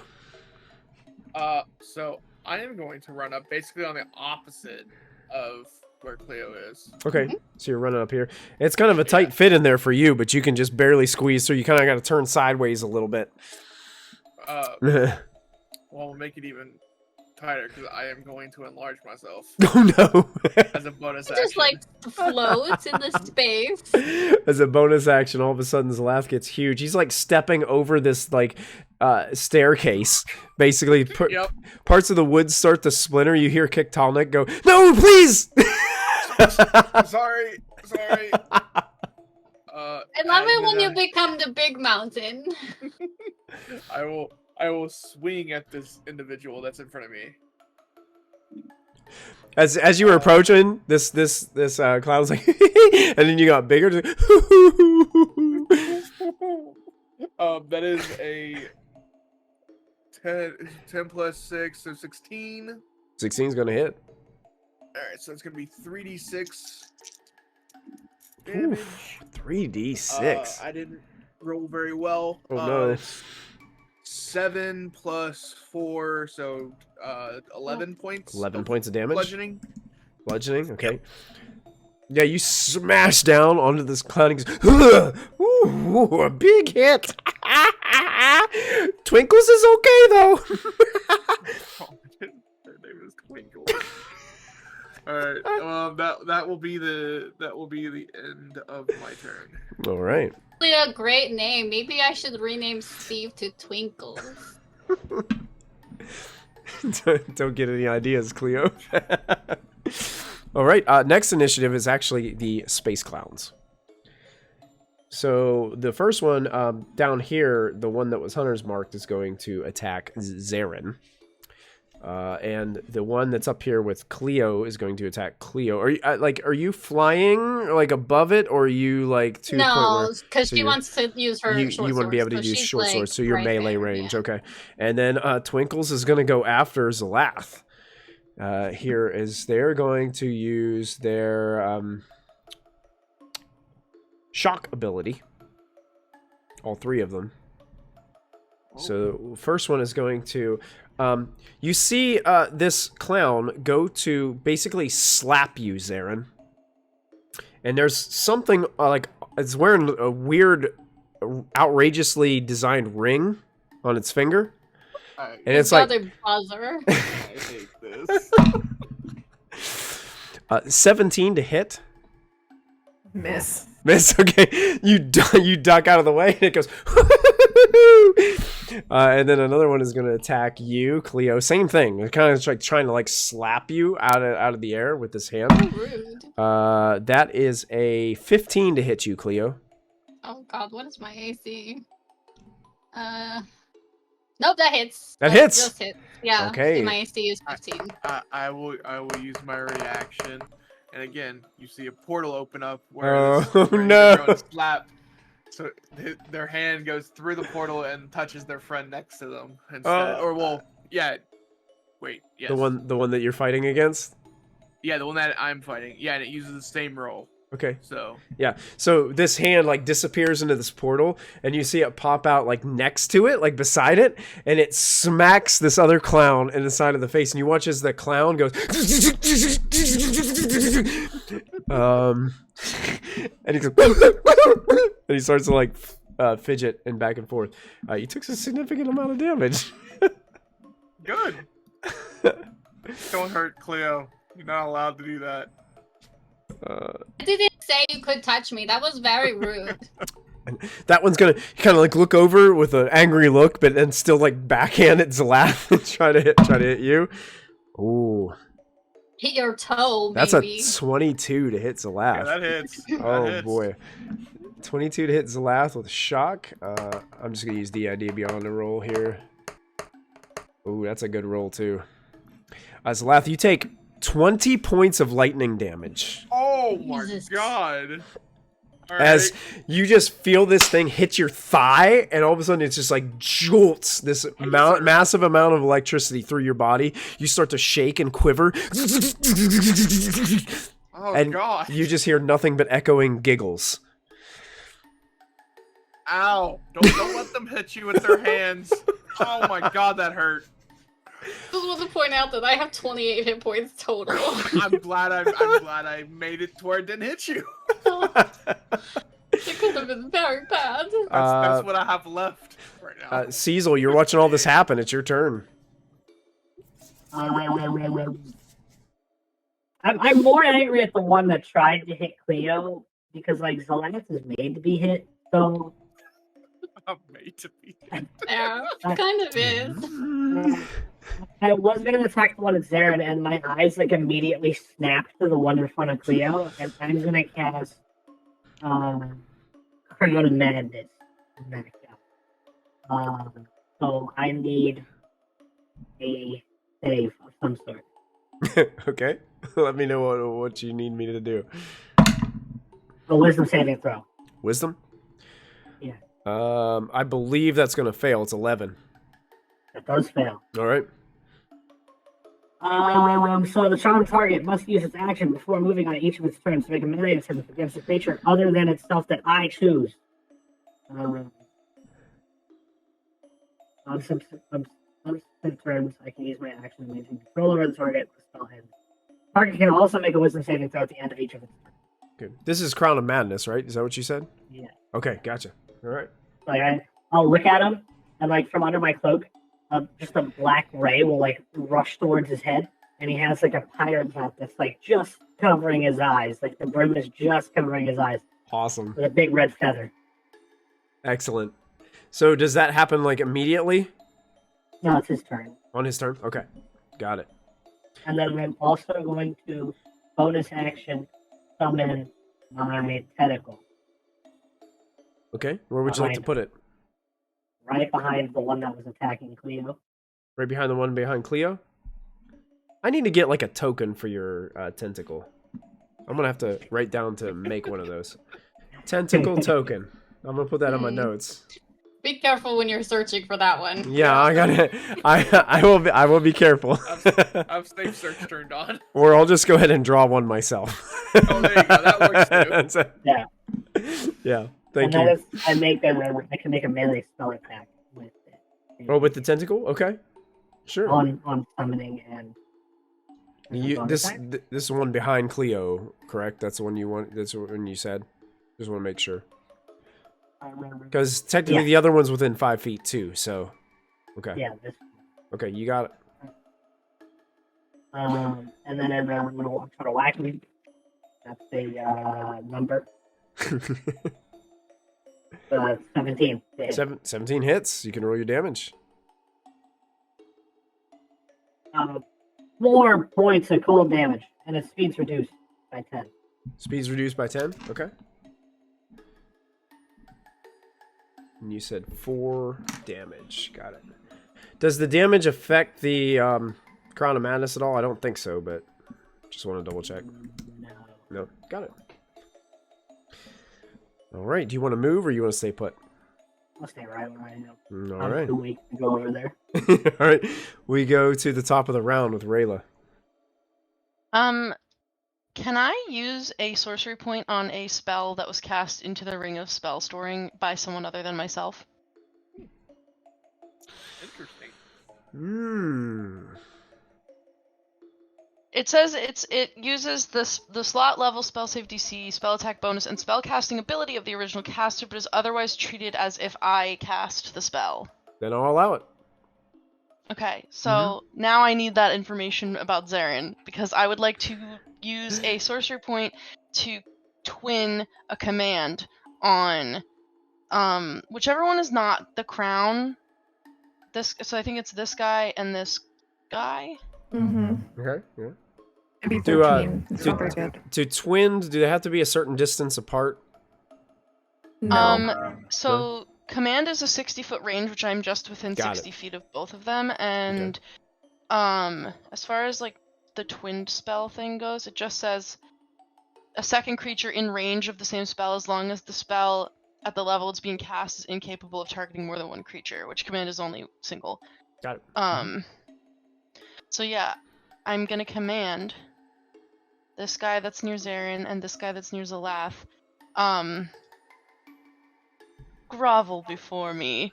So they need to make a Wisdom saving throw. 13 DC. The first one rolled exactly a 13. So the first one next to Zarin succeeds. The other one rolled a 9 and fails. So he falls prone and then ends its turn. Okay. So on his turn he will fall prone. Okay. No, it just says you. Follow the command on its next turn. Yeah, so on his next turn he's gonna fall prone. Prone and then end turn. Got it. And then end his turn. Yeah. Nice. As gonna set Zalath up real nice. I know, yeah. It's about to be whack-a-clown. It's very cool. But yeah, and that's basically my turn. You know, I'm gonna come over here.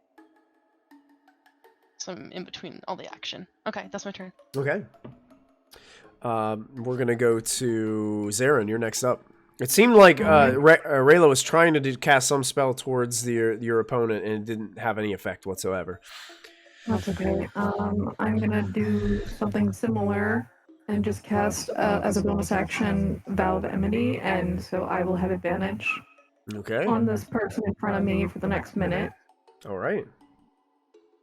And I'm gonna take a swing. Get him, get him, get him, get him. Yeah, that's a natural 18 on the higher die plus 6. That definitely hits.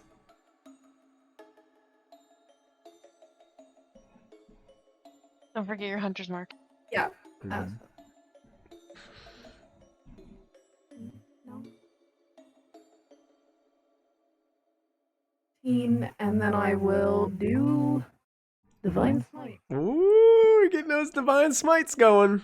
Here we go, everybody. Get him, get him, get him. Yeah. I can't wait for the day that Christy has like a hunter's mark, vow of enmity, and like multiple levels of smite left, and she crits, and just like literally has so Just many dice that she gets to roll. Destroy somebody, yeah. Yep, Paladins are so much fun. it's great. That's 23 damage total. Oh, ouch. 23. What a hitter. He's a real hitter. Yeah. Surprisingly enough, though, not enough to take this fella down. Okay. As you guys see the big flash of magical energy as Zarin just slashes through this clown. It teeters back a little bit. You can see a splatter of blood go all over the deck. It giggles, but it giggles with a little gurgle as well. A bongo, not so easy to go down. Damn it, Twinkles and Bongo. Bongo. Twinkles and Bongo. You love it? That is my turn. All right. After Zarin goes, that is Cleo's turn. As a bonus action, I'm going to cast Zephyr Strike, which gives me advantage on this guy in front of me and will give me an extra d8 of damage against him. Excellent. And then, as I attack, I'm going to activate my Favored Foe ability and mark it as my Favored Foe, which will give me an extra d4 of damage against it as well. Oh, cool. Plus, with my Radiant Soul and the Planar Warrior, I got another d8 and a +4 to my usual. Yeah, damage. everybody adding dice. Oh, so many added dice. I'm just going to trust you on this because I can't keep track of all those added dice.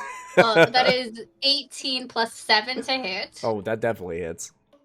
Okay, and then I'm just going to... Okay, so, like, it's a d6 for my swords, d8 for Planar Warrior, d8 for Zephyr Strike, d4 for Favored Foe. 10 plus 3... 15, 17... plus 17... Non-traditional combat music. 22 plus 4 is 26 damage. 26 damage. My goodness. Surprisingly enough. She just leans forward and like still sinks not her enough. swords into his. Yeah, And you then I'm going to fly up. fly up. Okay. Zephyr Strike also means that I don't take opportunity attacks. Oh, there you go. So you guys watch Cleo with sparkling glitter like falling from her. Is Yeah, she? I think when she casts Zephyr Strike, the like galaxies that are in her wings, they start to like swirl faster Oh, awesome. because she gets faster. Zalath, you're close enough that you can see this one is spewing a heavy amount of blood onto the deck from these slashes from Cleo, and then Cleo just kind of like takes off into Fly up about 30 space. feet. And pull out my bow. Perfect. After Cleo goes, it's actually Zalath's turn. Well, first bonus action, I'm gonna second wind, and I healed for 8 HP. Okay. Then, seeing that this other clown is looking rough, and Cleo not standing here anymore, I will move I'm over still and going I'm to going. attack him. Well, yeah, but you know, I'm gonna go ahead and I'm just gonna try to finish him off. You know. Okay. You What the said hell, you man? wanted the other one. No, I don't care. Cleo doesn't mind you taking care of it. She's just I like, just you don't want wanted him this to one, attack so I you because I know what that did to me. I don't want that damn thing to hit He's you. not going to attack her. It hits you So- hard. It hits you hard. Oh, I don't think I'm not gonna hit him. So, yeah, that is a 10 total. So, Oh, it you kind of slip on the blood on the deck a little bit, and it makes your shot miss, and you hit some of the railing on the side and crack another board, and you hear Kiktal'nik say, "Please stop!" I'm sorry. destroying this man. Poor guy. You know what? Please be more careful. I will action surge. Oh, try again. Nice. You do have advantage on the other guy, right? Because he's prone. No, he's not prone yet. Not He's not yet. prone He yet. hasn't. He Dropped hasn't down done on his his action turn. yet. Yeah. Gotcha. Yeah. Okay, so that's why. Cleo's guy will not hit her. By the way. But you know what? After the guy goes Crown of prone, Madness. he could hit the prone one. So with this action, I instead of just normally attack. Well, no, because he's looking rough. Never mind. So that is a 14 plus 6, so 20. That hits. Hit. Oh yeah. All right, so that's 3d6 points of damage. Ooh, that's a lot better. 8, 11 plus 4, so 15. Were you hitting the one that Cleo was attacking? Yes, the weaker one, because I didn't want it to turn around and try and go for her again. Okay, Even though she flew up. You slam down on the back of this one. It's like as it's watching your massive maul come down onto his back, he's like giggling a little bit more, and you slam down and smash him down onto the deck. And all of a sudden, you hear this massive pop, as if a balloon just exploded. And this clown bursts. So everyone within 5 feet of the clown must make a dexterity saving throw. So that means Zalath and the other clown are going to have to make dexterity saving throws as this thing explodes. You got this. I rolled a 1. No! 2? Yep. Okay. So 2. Okay. Does 2 save, Michael? 2 does not save. I rolled a natural 20 for the other, so okay. You suffer 11 points of acid damage. Ow. As you just feel this like liquid just pour over top of you, and you start burning all over your flesh. Half as much damage on a successful one, so the other one does take damage. How bad you looking, my buddy? I have my 28.5. I'm good. Okay. But this guy is gone, so that way your crown of madness is now, I guess, dissipated. As this thing explodes on the deck. Zlath, you still have a movement if you'd like to take it. I'm staying put. Same way, okay. I'm staying next to this person, so it goes after me, hopefully, instead of anybody else. So yeah, Cleo is probably about 30 feet up. I think that's your fly speed, right? Mm-hmm. Yeah. So it becomes their turn. The one that was damage doesn't affect the command, does it? I don't think it does. No. Nope. So this one that just like got some acid poured on it in front of you, Zalath, just goes and looks beyond you. It's not even looking at you, looking beyond you, and goes and just bows down onto the deck and ends its turn. So it is now fallen prone in front of you, and it's just worshiping towards Rayla. The other one, however, is still in its right mind, and it's standing next to Zarin and is going to do another... Oh, Lord. Yeah, it's going to do another shock attack against Zarin, trying to smack you with its buzzer. That's much better. 22 to hit. Silvery barbs. Oh, does that make it I cast my reaction. disadvantage? So he has to roll another d20 and use the lower roll. All right. That's only a 5. That's going to miss. Oh, my sheet just crashed. Oh, no. Good thing I get to mark cast that spell, though. But I believe it's that I can give an advantage on the next attack roll, ability check, or saving throw to another creature of my choosing within 60 feet. Yeah. She already... I'm gonna call out to Zalath, and I'm gonna say... No, I'm gonna call out to Cleo and be like, you just look so wonderful floating up there like a little star. Annihilate the one that is bowing before me. I want to see the life leave his eyes. So that way, she has advantage, so it cancels out disadvantage because of the prone. There you go. Okay, there you go. There we go. Very good. Zoloth already has advantage. Zaren's got advantage. Now Cleo's got it. Yeah, Zaren, you see this clown go to like slap you, and it looks like it's coming right at your cheek, and all of a sudden this some kind of like blackened tentacle kind of starts wrapping around the arm and just shifts it just enough to just miss you completely. I kind of like look over my shoulder and like give Rayla a nod because I've seen her do this before. That's right. Very good. Barb's one of the best spells. That's So good. that is so For a level good. 1 spell too. That is so good. Okay.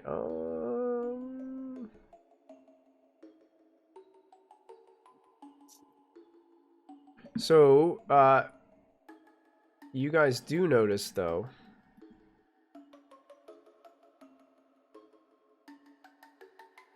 that coming up from the steps,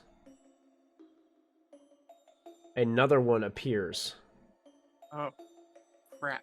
and runs right up where the one exploded from before, from below deck. I'm not blocking that. Have no fear! Witty is here!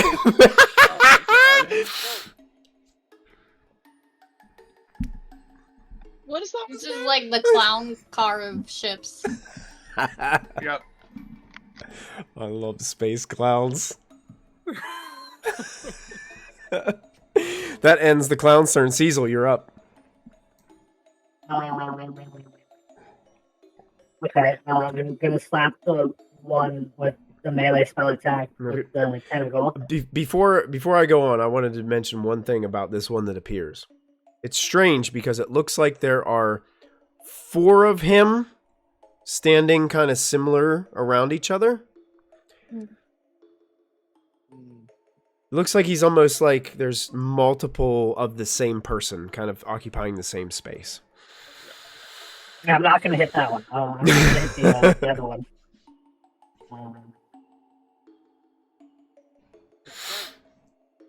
Does the tentacle get advantage on a prone? I mean, it is a melee. It's a melee spell. spell. It's melee, yeah, so it would. Yeah. Is that Get a is tentacle. that what you're doing? Advantage on that one? Yeah. You got it. Yeah. That's 19 plus 6. 25. Definitely hits.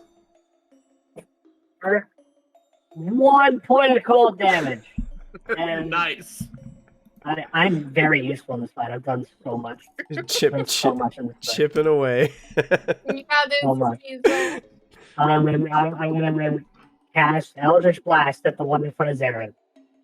With my Okay. action. Go for it. Oh, you froze. Oh no. He has been like coming back really quickly though. Like Yeah, I've noticed a couple normally that got he's- stuck. Within like 30 seconds. Yeah. Normally he Hello. can hear There us. it is. Oh yeah, there you Okay. go. Yep, there you are. That was an 11. 11 misses, unfortunately.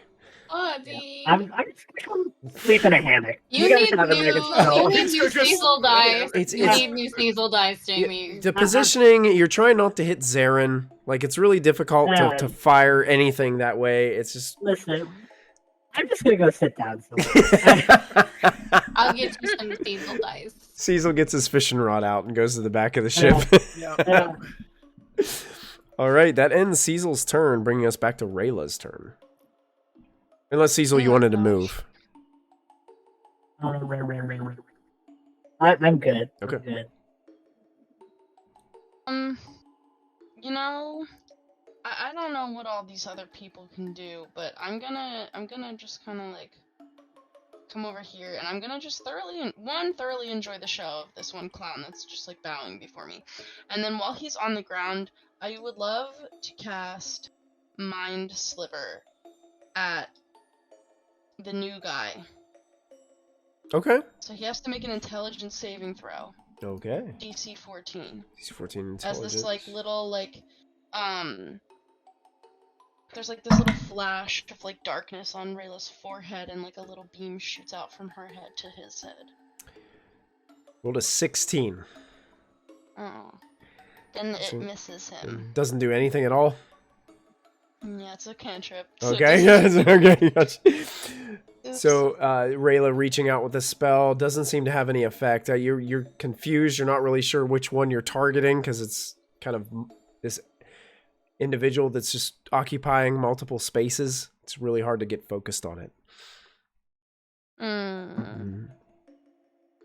That's my turn.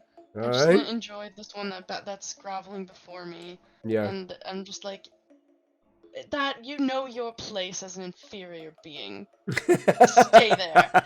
As you kind of shifted towards the front of the ship too, Zalath, you would notice this, probably the first person to notice it. It's sort of like shifted towards where Rayla was, like to make sure that it was always facing towards Rayla and her in its worship bow. Excellent. All right, that brings us to Zarin with Cleo on deck.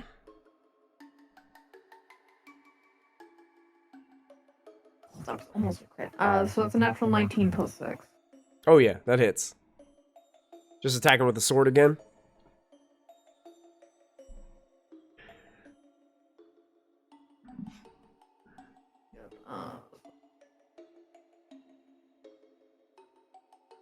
Uh, 10 total. 10 total. Damage.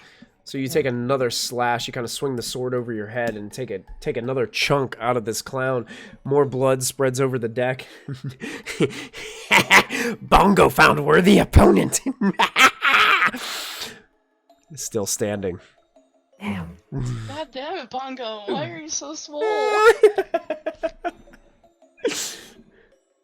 Bongo My turn. is sturdy over here. That's I don't right. think- well,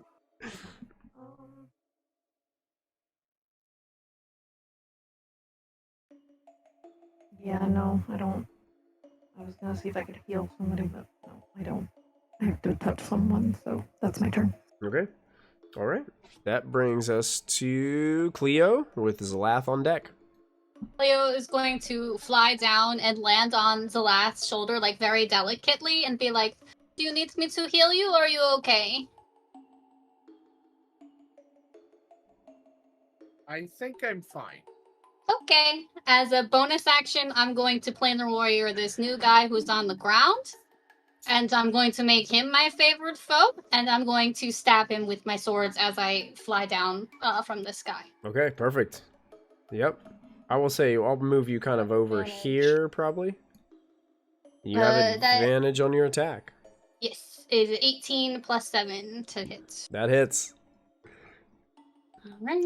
It seems to be just kind of like laying completely face down, facing towards Rayla as you come down out of astral space, bringing your swords down on top of its back. Plus 5 is 19. Plus 4 is 23. 23 points of damage. So you drive your swords back into the back of this creature. Blood kind of spews out from it as you pull the swords out. It looks up to you and says, "Twinkles was busy worshipping and groveling." Still You go back to alive, that. but it looks And I very, will very zoom rough. back up. Okay. Yeah, I've got 60 feet of movement right now because of Zephyr Strike, so I'm just going to zoom right back up. Zoom right back up. Okay, you got it. You zoom right back up, 30 feet up. And that ends Cleo's turn, bringing us to Zalath.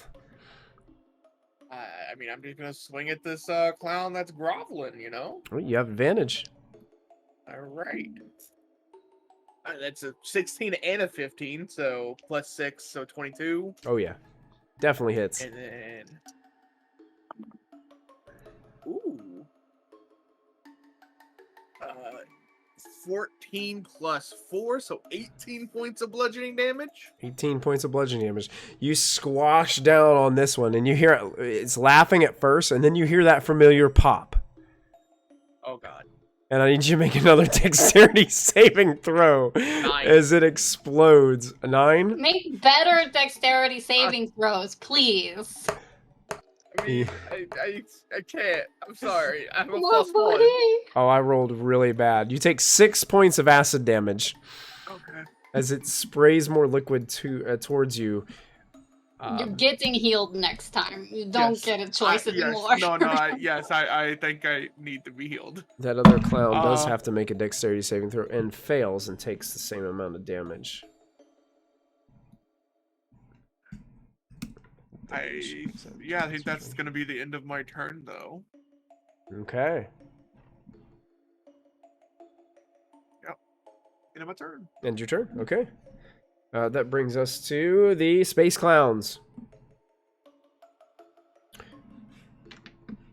This fellow moves around kind of to the side of Zalaf, kind of like flanking kind of behind you a little bit. Is going to take a shock attack towards you. Oh boy. As it tries to smack you with its hand.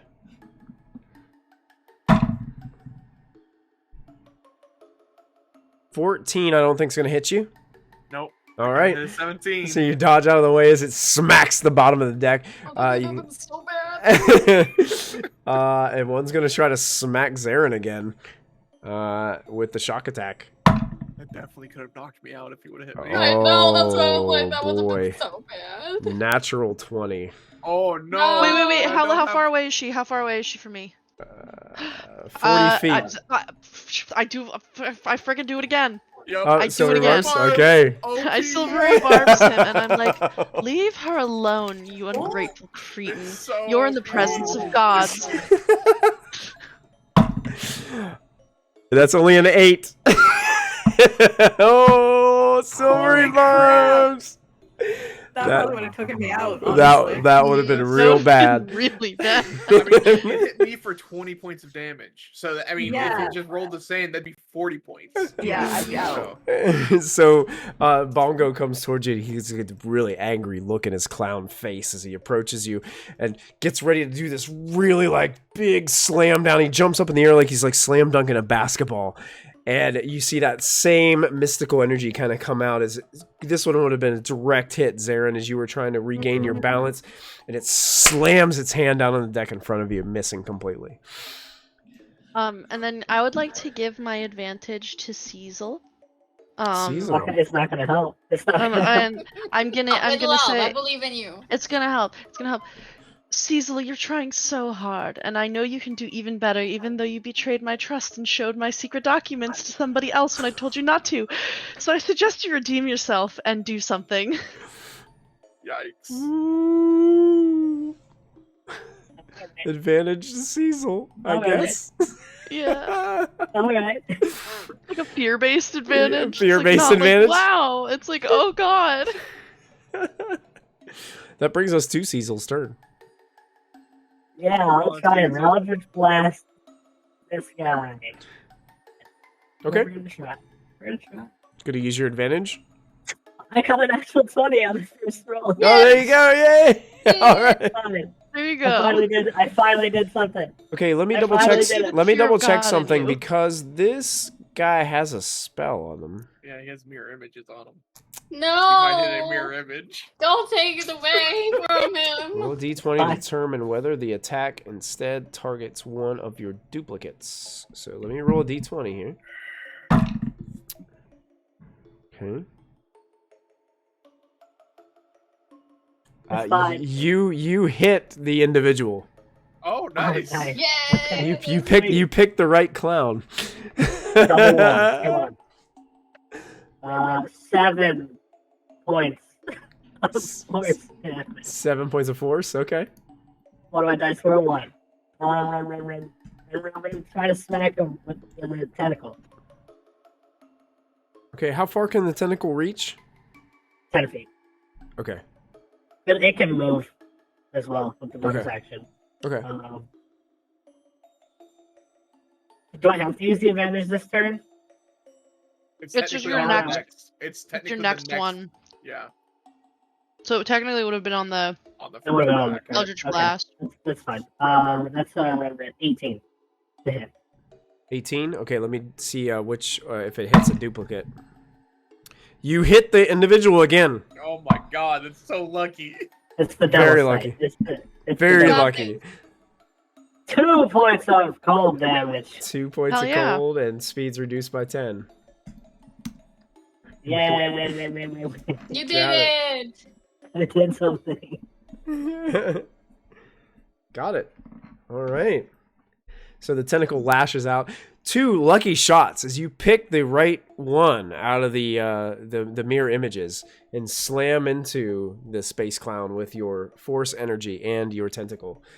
And that brings us to the next round. Rayla.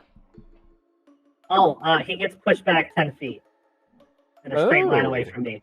Oh, Oh, he's off the ship then. yeah. Well, bye. He flies off the ship. We're in Astral Sea though, Yeah. so he just was like. He's just kind of like floating out here in space, 10 feet I can't away, hit him now. as he No. bumps off the railing, and You is can like walk over there. is like drifting with like 3 other of the same critter like hanging out there with him. Yeah, And his movement speed slowed by 10 as well. got that. I got that written down. Cool. Rayla, you're up. What was the name that I heard them say when I was detecting their mind? It was something complicated. They were thinking of somebody's name. Zigmalaz. Zigmalaz. Okay. I'm gonna call out to my party. We might want to keep one alive to ask them who Zigmalaz was. But also, if you need to kill them all, I wouldn't be that mad at you. So I'm gonna. How far do I get to mentally fly? I have a +2 to my intelligence. It's your it's intelligence Oh. score. So whatever your intelligence score is your speed in the Astral Sea. Okay, so if my intelligence score is 14, I can move 14. Yeah. Yeah. So basically 5, 3. You could basically 15 feet of movement. 15. Okay, I'm gonna come over here. And you know, I'm just gonna I'm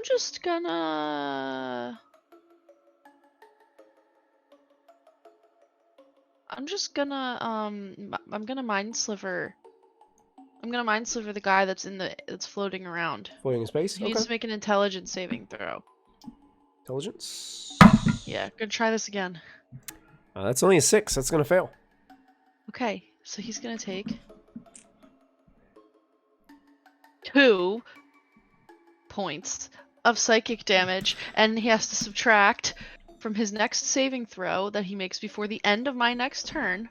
He has to subtract 2. Okay. Saving throw -2. Yeah, Okay.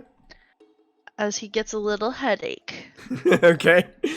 Yeah, you hear this clown like laughing out there as he's like drifting out in space, going holds onto his head for a moment. It's my turn. Okay, at the end of Rayla's turn, would it be okay if we take 1 additional break? Are you guys okay with that? Yeah, I'm good with that. Okay, cool. We're gonna take a really quick break, and we'll be right back with Zarin. Your turn is gonna be up next. Okay, I'm gonna come right back.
And welcome back, everybody. Thank you for allowing us to take an additional break tonight. We're going to jump right back into the combat, because we've got Zarin, who is next up in this round, staring face to face with Bongo, the space clown. Keeps trying to slap her.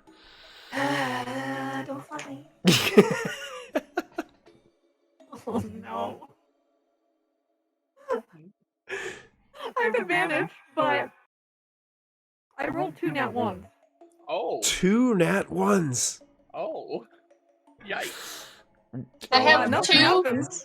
I have 2 new sets of Zarin dice coming for you at the end of March. Okay. One of Just those gotta are hold Blaze on. dice. I'm blaming Blaze. One of those are I his. mean, So fair. swinging the sword around, and that Bongo is able to dodge out of the way again. Like you're shocked. This clown has got some agility. That's my turn, Mike. Okay. Cleo, you're up next. I'm going to fly down and give Zalath a little kiss on the top of his head, and I will cast Cure Wounds Oh. because he is not doing well. No. Let's see. 6, 7, 8, 9 hit points from 9 Cleo. hit points healed as you feel the gentle lips of Cleo press against the top of your head. A little, kind of like a very cool, sort of cold starlight magic. And then she's going to fly back up. Because I don't want to get hit by these guys. That will hurt a lot. Well, actually, I guess if you're pretty low, I'll stay close. Because I don't think the guy is I'm close. also 14 feet tall. Right. But I mean, like, I can also be a target, and that's okay at this point. So I will stay, I will kind of fly. I think I'll fly over here and pull out my bow. Okay. All right. And get ready to shoot at this guy. All right, Zalath, that brings us to you. Yeah, sorry. All right. I can't move my token. I'm gonna move over to here. Okay. Yeah, you're kind of Oh, like... and I landed on the railing. You're so I'm standing not, like I'm right going on the edge of the deck right there. Well, I'm gonna go off the ship because I want to be able to hit this guy. Oh yeah, so you're gonna just like float out there with your... I'm okay. gonna float and I'm gonna smack. Okay. I like to imagine you just put like one wobbly step on literal nothingness. Yeah. That's a 12. 12 to hit is going to miss. Yeah, I figured. So you just whiff. You're not really sure who to aim for because there's multiple images here. Yeah. And you hit nothing but space. Well, that's the end of my turn. Okay. Sorry, buddy. All right. Well,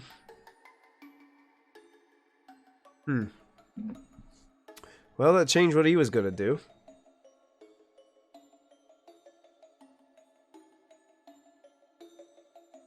I forgot about that one thing. That would have been funny.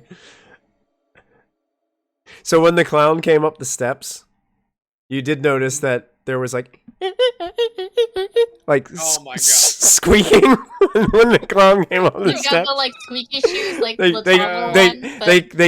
they cannot sneak and move at the same time, like because they squeak when they walk. Oh God. Did your kids ever have those like little shoes that like squeaked when they walked? Mine did not because I hated them, but a lot of kids around me had those. They're supposed to help them learn how to walk properly. This one's just gonna go ahead and lash out at Zalath because it's like right next to him now. Yeah. And the other one's gonna attack Zarin again because Zarin is a formidable opponent. Bongo's having fun fighting with Zarin right here. Is she though with that 2 nat 1s? Anymore? So Zalath, that is only gonna be a 10 to hit you. Nope. So it's hard to like, you're just like drifting in space, and it's hard to like control yourself and be able to slap at the same time. And Witty is unable to make contact with you, floating out there in space with you. Is going to though use its mental abilities to kind of drift like around you. Intelligence. It can only get that far, so it can't really get back to the deck yet, but you see it's like drifting around where you are. Bongo's going to attack at Zarin. That's an 18 to hit Zarin. And she walked away. Her AC is 18, it says on the roll 20. 18 is there. Okay, so this is going to hit Zarin, unless she has something that can stop it. She told you to hit her. So. I rolled kind of poorly. 11 points of lightning damage is going to go to Zarin when Zarin returns. As Bongo finally makes contact with Zarin. And you see Zarin start to kind of shake uncontrollably. Take 11 points of lightning damage, Zarin. And that ends the clown's turn, bringing us to Cecil again. Yeah, I'm gonna. This guy that's just about to get on the deck, he's gonna get smacked by a tentacle. Okay. Eventually. Yep. 15 plus 6 is 21. Okay, that will it would hit, but let me roll mirror images. Right.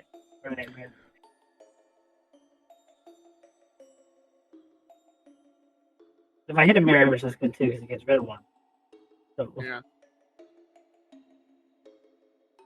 Okay, you hit a duplicate. wonderful. So you smack one of the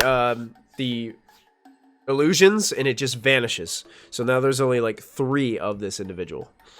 And then I'm gonna try to hit him with an Eldritch Blast. Okay. Eldritch Blast. Eldritch Natural Blast. 20 again. Oh. Eldritch Blast. Let's see if it connects. Let's get double digits this time. It's gonna hit a clone. Oh, It's gonna hit a yeah, clone. it's You hit a duplicate. Oh, So Feels bad, man. you see another one. So now It's there's alright. only Getting rid 2. of the mirror images is very helpful. Yep. it is. Yeah, I'm just still, Now there's only 2 kind of floating around there trying to get back to the deck. yeah. That's my turn. That's your turn. Okay, Cecil's turn is over. Bringing us back to Rayla, top of the round.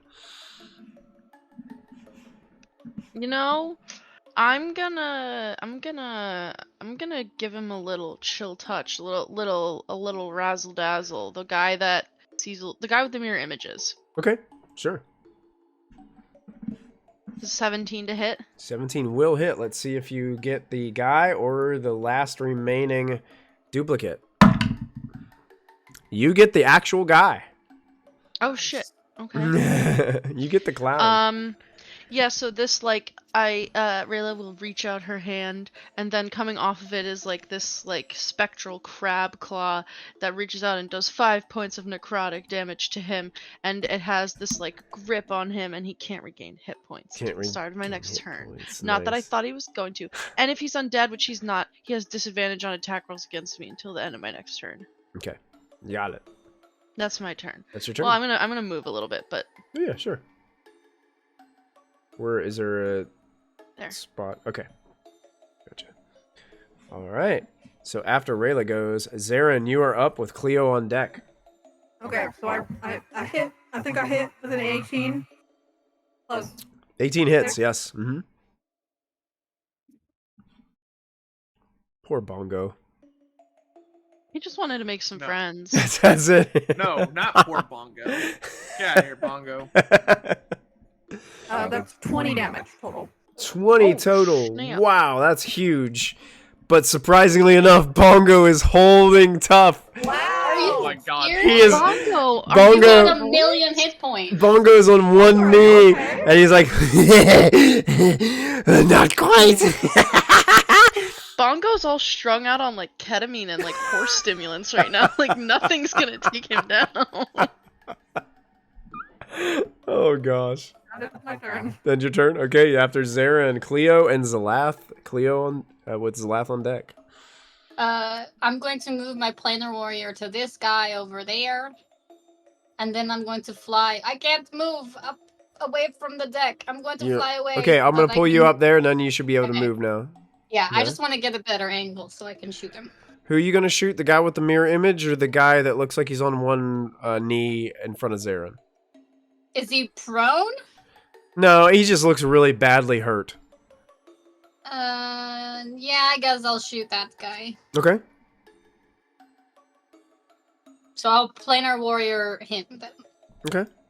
I can't make him a favorite foe. I only had 2 uses of that, so. Okay. 19 to hit? 19 hits. Okie dokie. Yes. 10 plus 9. 19. 19. So your arrow sparkling with wait, energy. I rolled the wrong die. Well, that's fine. I rolled a d6 and 78, but it's fine. Oh yeah. It ain't gonna make much of a difference.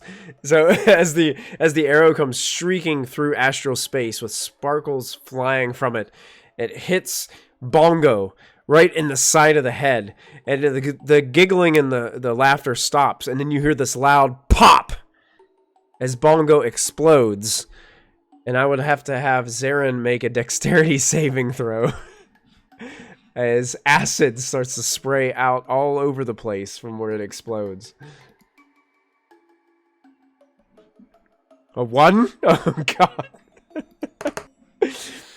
Here comes your damage, Zarin. You're going to take 9 points of acid damage as you feel this liquid burning on your flesh, as Bongo is no longer a threat to your party. I miss Bongo already.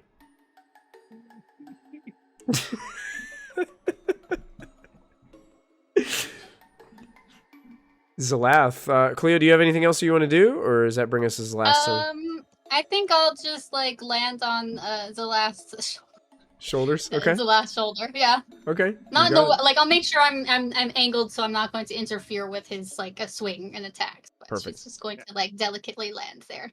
Awesome. Yeah, Zalath, it's your turn. I am going to swing at this person. I am going to use Booming Blade this time, though. Okay. That's a bonus action, isn't it? No, that's an action to do, but you attack while you do it. Yeah. Got it, yeah. So I rolled an 18, so plus 6, 24. Okay, let me see if that will hit. Let's see if you hit him or the final mirror image. You hit him. Nice.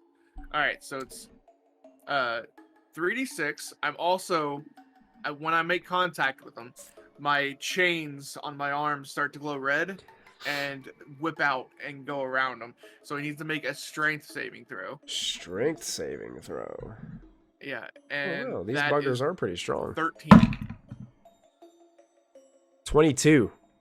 Okay, so he saves, so he takes 2d6 extra fire damage. Oof. Wow, really bad roll on my normal damage. 7 plus 4, 11 points of bludgeoning. Okay.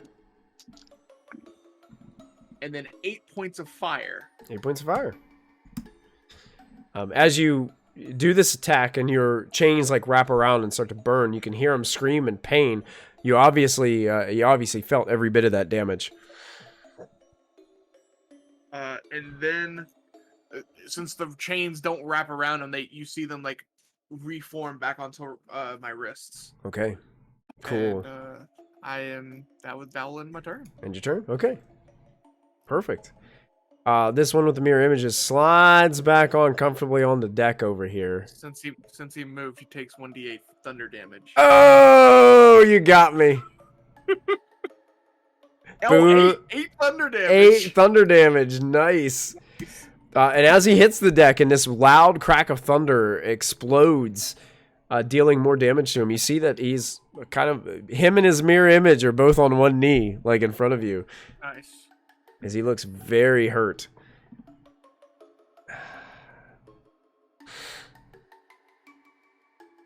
Is he gonna do it? What is he gonna do?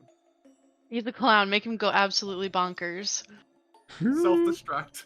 Self-destruct. I'm like, oh man, Electrode. He blows up into confetti and I mean, does a lot of damage. I hate to say it, but his shock attack is better for this situation. So he's just gonna try to smack you again. Yeah, he's gonna smack you. No. 22 to hit. Listen, I'm sitting here on your shoulder. Here we go. That hits. 22 hits. Damage wasn't very good. 10 points of lightning damage. Yeah, as he fine. smacks you, and you guys, as you're sitting on his shoulder, you can feel like the vibration of Zalath, as it doesn't seem to like travel up to you, Cleo, but you can see Zalath's like as this thing it just smacks up against his leg. That was a I'm mistake. fine. I'm fine. Cecil, that brings us up to you. Come on, Cecil, finish him. Finish him. Finish him! Do it! You got this! I'm gonna on, try to hit him with the tentacle. Tentacle. Okay. That's an 8. I'm gonna try to hit him with the Eldritch Blast. That's a 20, not 20. natural. Oh, okay, let's see if you hit him or the duplicate. As the Eldritch Blast hits, you see the final duplicate disappear. Yeah, Oh my yeah, god. yeah. And there's Got it. just one remaining clown sitting there on one knee in front of him. I love it. I love it. See you later. That's my No, turn. so you slapped your tentacle, right? No, I missed. You missed with the tentacle. The No! tentacle like slapped on the deck beside Zalath. Yeah, Oh, no. yeah. Buddy. Rayla, you're up. All right, you got to remind me one more time of their leader's name or whoever's name that they said. That was Okay. blah, blah, blah. Let me check something really quick. I think it's Zigmalaz. So it's XIG Mhm. MOLAS. Zigmalaz. Okay, Zigmalas. Mm. Can I bonus action move my telepathic speech to this clown that is still alive? Mm-hmm. And this is probably a bad idea. This is not gonna work, but I'm gonna try. Someone else can have the glory of the kill.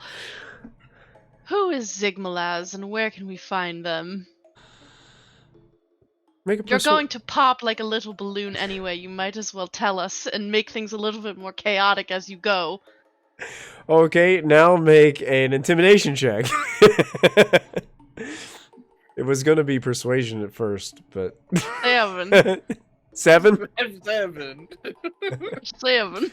It's Roll a 7. natural 3. You won't get anything from me. They don't call me witty for nothing.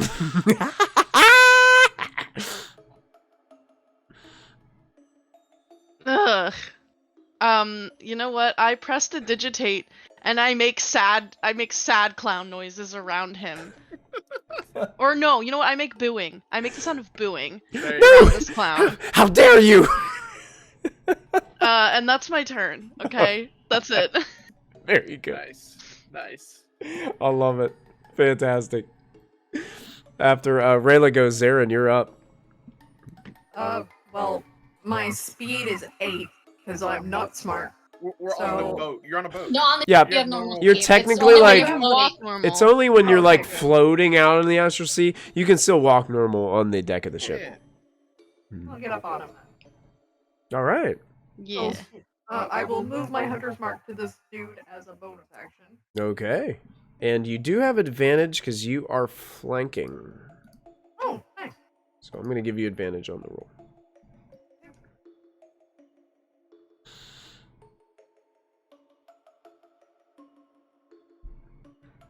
I don't think I hit.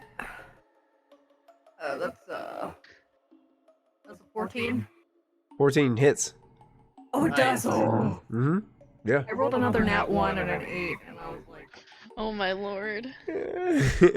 all We're not right. having good luck with these clowns. Yeah, no, the No, dice the rolls. clowns are a pain. I should just use D20 to roll up this. Yep.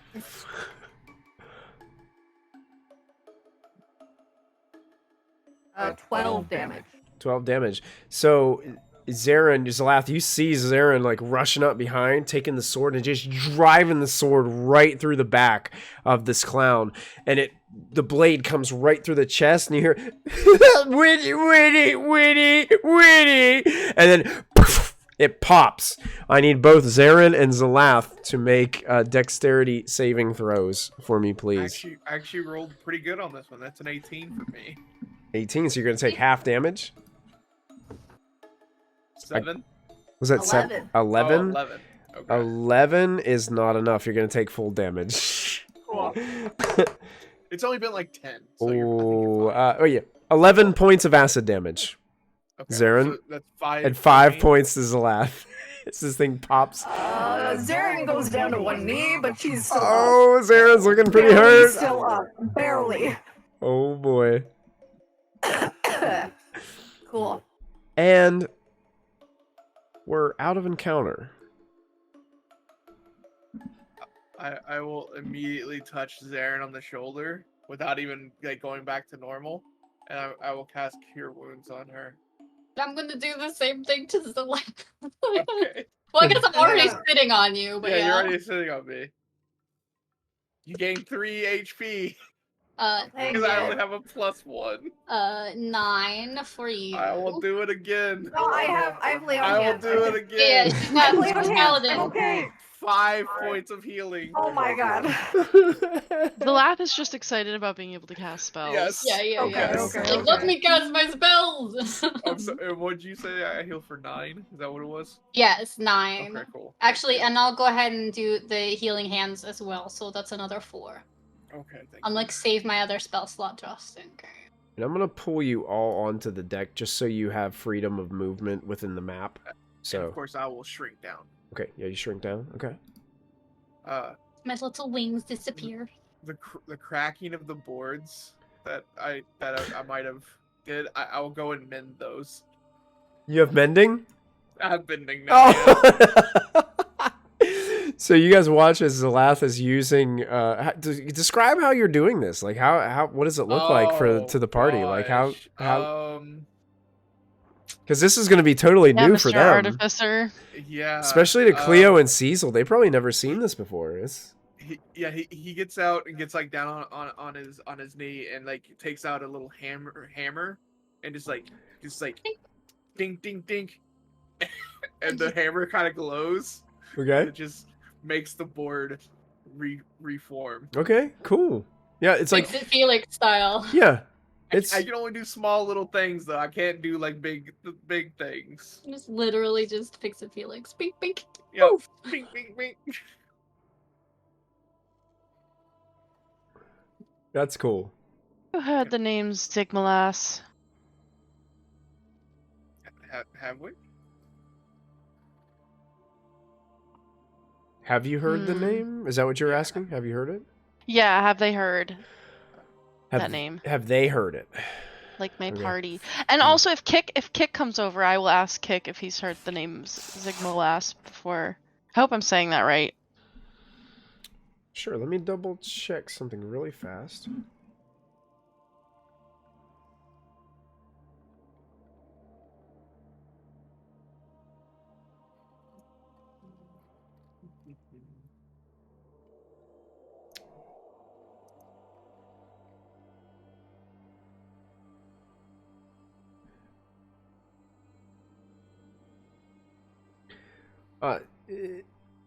Kik kind of looks towards you and says, no, I haven't heard that name. The names that I heard included Dementia, Leora, and Zilrai.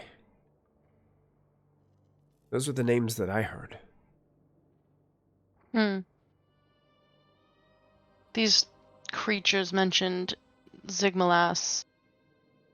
They said that they were like that. Like this, the Zigmalas would be pleased that they got a second ship, right? Yeah, that's what you heard. Yeah. It seemed like this person may have been their leader, or perhaps just somebody in charge of them, as they were hoping to bring them a second ship.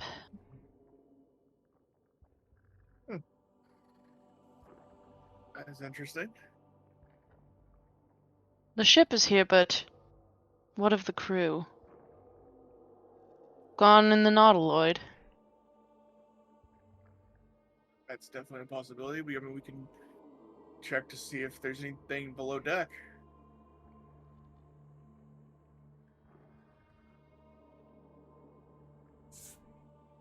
So I want to go ahead and head down the stairs. Oh, Yeah. I was gonna say, I think it's smart to like just clear the ship. Mhm.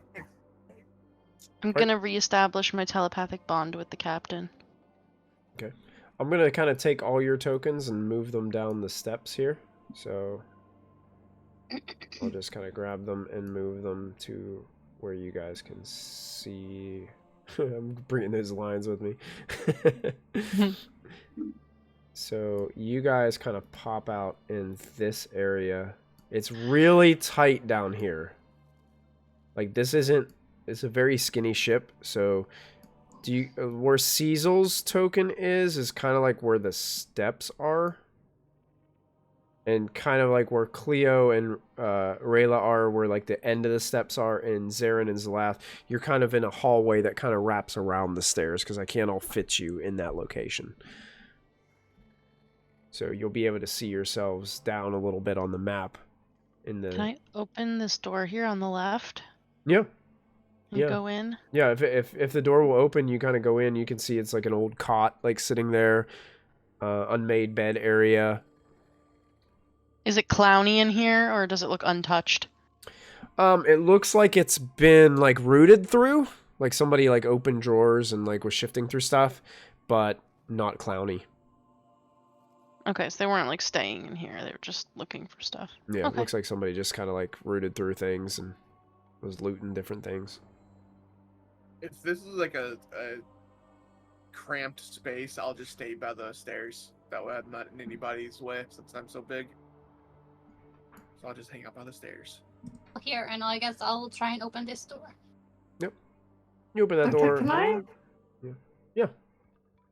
I was wondering, since the party seems to be clearing the ship for Kik, I was going to go back up to the bodies and check the bodies to see if there's any like information or things that they've tried to steal from Kik's ship. Okay. Yeah, go ahead and make an investigation check. The bodies. Well, it's like they exploded, so it's just like spots on the confetti. deck that seem to be confetti and acid. Yeah, there's not much, but you can make a check anyway if you'd like. That's an 18 minus 1. 18 minus 1, so 17. Yeah, I mean, you find like one of their buzzers, but it's broken. Okay. I mean, they really didn't have anything on them to kind of even loot. And if there was like any like written things, they would have been. The acid would have totally dissolved it whenever Yeah, it exploded okay. anyway. Yeah.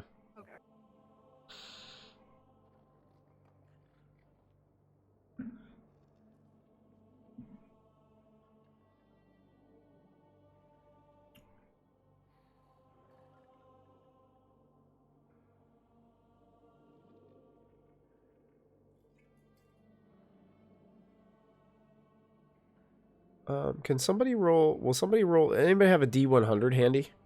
Mm-hmm. Roll a D100 for me. I got one from my brother for Christmas. Nice. Nice.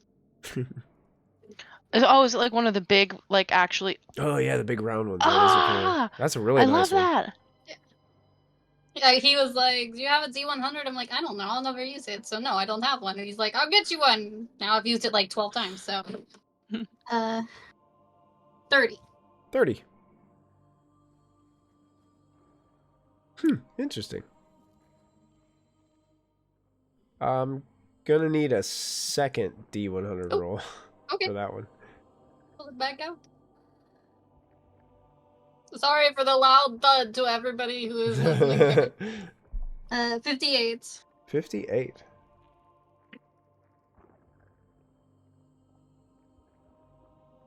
Oh, interesting. Okay, cool. Thank you. Hello?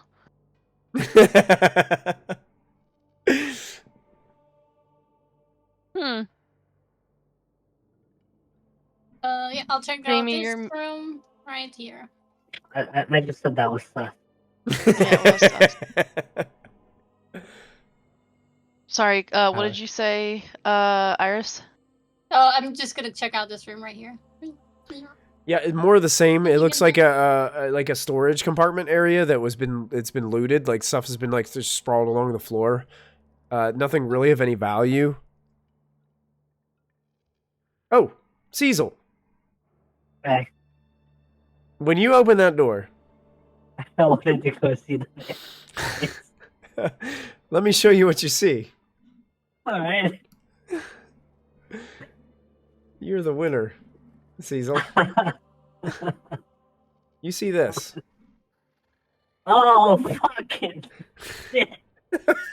What do No. What do we Can I see? just close I'm Cecil, you see you see two, what, it looks as if it may be like 5 clowns in the room. And one of them is holding on to what looks to be a thrycreen, which is a insect-looking humanoid. The thrycreen looks injured, and it looks as if the one clown is like holding a ray gun, some kind of gun towards the thrycreen's face or side of his head. And you hear as you open that door and you creak, don't take another step, or I do him. Sorry, I got the wrong room.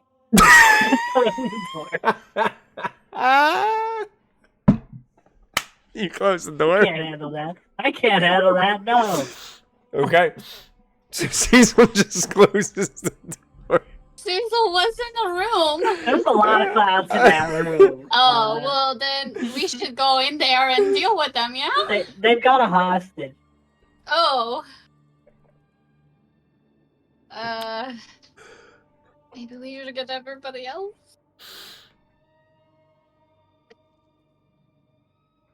You know what? I think I could take them.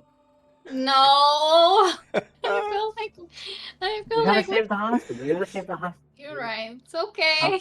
Open the door back up. Hey, sorry. We're back. Yeah. And you hear nothing You're but like, safe. that was pretty funny. Hey, thanks. I practiced. Tell him one of your pickup lines. Maybe he'll like you and he'll let the guy go. Maybe. Okay. Yeah. Yeah. Why not?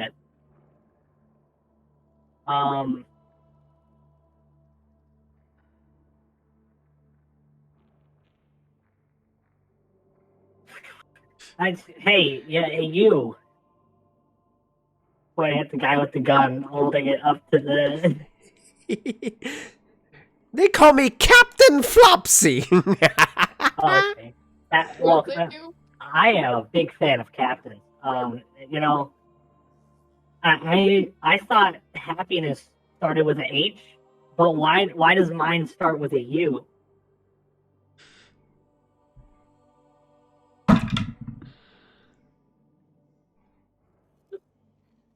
He points his ray gun towards you. Not at the hostage anymore. Is he like still holding the hostage, or he's like? Yeah, he's still holding the hostage. Okay. Why are you here?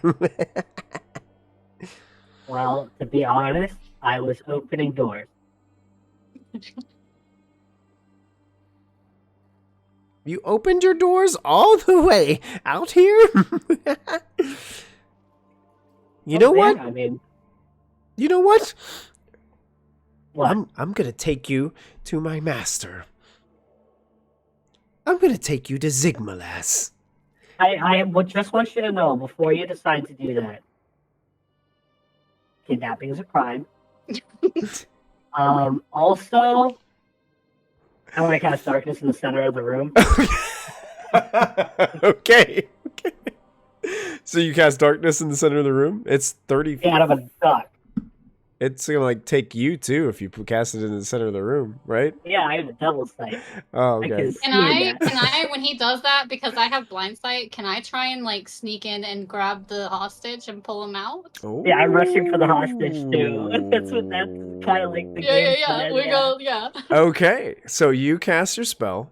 Yeah, let's do it.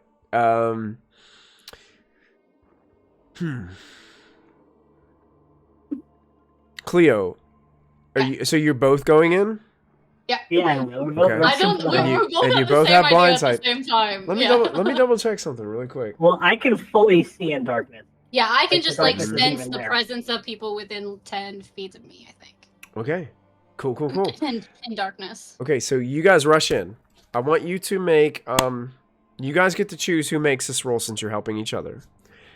I want you to make... This is going to be basically a contested check against him. You guys will have advantage, whoever makes the roll. I need an athletics check from either of you. With advantage. Can I use acrobatics instead? What's your athletics? It would be athletics. Because you're trying to like use your strength to like yank this individual away. It's a -1, okay? I'm ballerina. I got a +1, you know? I'm feeling it. I'm not strong. I made my roll. I know what I got. Alright. First one's not bad. 17. You guys rush in. You hear nothing but like hysterical laughs coming from in the room as all of a sudden everything is just in pure darkness. Cecil and Cleo, you rush up, and Cecil, taking the advantage, yanks this Thrycreen out of the grip of Captain Flopsy. And you start pulling him back towards the door. You've successfully got him free. Close the door and be like, Zalat, come stand against this door and keep it closed. All right. Oh, sure. Keep it closed. Don't let them open it. Like, I need some. My initial thought was like, we need something big, and the only thing Cleo could think of that's big enough to hold this door is Zalat. She's like, just hold the door. All right. So you have this individual out of the bridge area. He's out here. There's Now more what? clowns in What do you do? There's like a lot more clowns in there. Kick! Kick's not in here with you. You guys went down there. He's There's more clowns! Still on yelling. Okay. He's gonna start yelling. I guess I'll come back down if I hear yelling. What is happening? Why are you yelling? What? There's more clowns! And you guys save this individual. You guys hear the footfalls of Rayla and Zarin running down the steps. And that's where we're going to end this episode of Spelljammer. Oh my god. Lost Divinity. Oh, God. Oh my lord. We saved